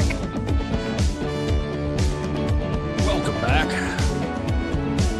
You know, this part of the program brought to you by Dylan Rings. Josh and Leslie Ryder there. Absolutely great folks. And they getting rave reviews, Joey. They really are. Go check out their Facebook page. Sherry from Montgomery says Dylan Rings is the best jewelry store in town. Been going to them for years and have never been disappointed. And it's because they can do it all. Yeah. From a great inventory, great selection there, from high-end to everyday jewelry, repair work they can do, spa treatments to clean up that old piece of jewelry that you wear all the time. Looks like you wear it all the time. It could shine and shimmer like it's brand new. Again, appraisals. And also, I forget, often watch repairs, including watch repairs, battery replacements on watches. A lot of this stuff is really, really, really great service there. And they're also, at the end of the day, great folks, easy folks to work with. So if you're in the jewelry market for anything at all, even wanting to sell jewelry you don't use or get appraisals for stuff you inherited, smart. Get by Dylan Rings. It's 119 Brown Springs Road here in Montgomery, just off Atlanta Highway, like you're going into the back end entrance of AUM. It'll be right there as you make that turn. Very convenient. On Brown Springs Road. And be sure to tell them that Joey and Eddie, those fellows on the radio, sent you. Yeah, and the more I see like the, protests, like if you want to go out there and hold the sign and say some stuff and raise some hell a little bit, fine. Like that's very American. But like, I don't know, the whole blocking traffic thing for some reason really gets to me. I hope that never comes my way. Because I might make a rash decision. Hey, Ray, hold on, brother. I admit. Like there's like, especially like the European, like the climate activists who, it's just like, I would like to think I would be calm and say, come on, nerds, get out of the way, whatever. Yeah. But I can see me going, you know what? This is what we're doing? Mm-hmm. Okay. Mm-hmm. I mean, what do you do? I've got to get to work. I've got to get to the baby. I've got responsibilities. I wish I could stand out here and protest with you, but I can't. So you're going to have to get out of the way now, or you're going to become part of the sidewalk. Let's go to Ray Bowles with Bradfield Carpet. Hey, Ray, how you doing? Good. You're talking about having some anger issues. That was last night. Oh, so I went to Blue Ridge, picked up Emma to bring her home while Jacob's in California. Mm-hmm. So from her house to my house, 3 hours and 30 minutes all day long. Okay. You got a good drive. Well, Waze says 4 hours and 10 minutes. I'm like, well, you know what? We got to go to Atlanta. Not a big deal. It's all good. So we're zipping along, and I get down to 75, nothing. I mean, even as it normally get hung up at the intersection of 75 going on to 285. Yep, every time. Didn't even touch my brakes. Wow. Get on 285, get in the fast lane, zip right through it. And I'm looking at the time, I'm like, this is weird. The time's not changing. So we hit 85, and then Waze says, hey, in 2 miles, take a right on exit whatever it was. And Angie said, why didn't you tell us to do that? I said, I don't know, but I think we need to listen to it. She says, oh, there's no traffic. But look at that line. It's like 2 miles long to get off on this exit. I said, well, hey, they probably know something we don't know. I said, but I'm just saying, my vote is to go with Waze. What do y'all want to do? And Emma and Angie said, you just keep driving. Okay. So as soon as we passed that exit, it changed our destination by an hour and a half. Damn. That's exactly what I said. Apparently, there was a wreck on 85 that was really, really bad. Had the entire interstate cut off. Wow. And life flight. And there was no getting back around it. We were stuck with the baby in the car. That's why it's good to have 4-wheel drive in Alabama, those medians. Yeah. Uh-huh. Mhm. Could you make that sound again, Eddie? Absolutely. Hope nobody's sitting on the woofer. But I had to say the baby never cried the whole time. Oh, wow, man. That's a heck of a grandbaby you got there, man. Ooh. It was great. But let's talk flooring. All right. So, I went and bought a bunch of stuff at the show the other day. Here's what I have right now. I've got 1,800 feet of 3 different colors that we're going to give you an extremely good buy to get them out of the warehouse before all this inventory shows up. So if you have a project, a rental property, you're flipping a house, or you're just trying to save some money, call us at 285-8117, and the guys will tell you all about it and what we have. And it's not like, hey, we have 1,000 feet of this and you need 1,500 feet. Mhm. We can buy another 500 feet. Nice. And we'll still match the price. Okay? There you go. Well, Ray, do me a favor. Get back in the warehouse. If you've got any 70s green shag, I'm thinking about a project. No. You sure? no 70s green shag. All right, come up guys. with Y'all something have a else. great day. You too, man. Ray. See you, Ray. Glad he made it back in one piece. That's Yeah. got to be frustrating. Oh, that just to pass that exit, and all of a sudden, now another hour and a half. Did we learn anything today? Yeah. If they're having a event with officers around, go somewhere else. Yeah. Just go somewhere else. Yeah. Not that hard. And also, like, I've had the experience too. You get to know people who are police officers, or even folks that don't know. Like, you start talking to somebody, Yeah. like downtown or whatever. Like, they are people too. Damn it! And just the mentality that I'm part of the French resistance. That kills me, man. And this is why I have to take Xanax Yeah. and Vyvanse and all the other stuff. It's like, my God, how many pills are you freaking women on? Lots. Mix some wine ain't helping either. Hmm. Like, seriously, get another cat, stay home. They're adorable. Adorable. A cat would have Not kept even her out of judging. trouble. Yeah. Anyway. You ready for tomorrow? Yes. You are? Yeah. Friday. Yeah, I got bananas and everything. I This already bought week has breakfast. flown by. It has, dude. I've got work to do this weekend. I got to work all weekend. Oh, you're not okay. Yeah, you bring it on yourself. I have to. I got bills to pay, baby. I know. I got vacations to make. Living large up in Jordan. Yeah, okay. Lake that's it. Jordan, living large. Living large, larger than charge. Anyway, y'all stay tuned. Happy Hour with Greg and Pamela. They are next. Broadcasting from the Riverside Chevrolet Master Control Center, this is WACV Cusada, News Talk 93.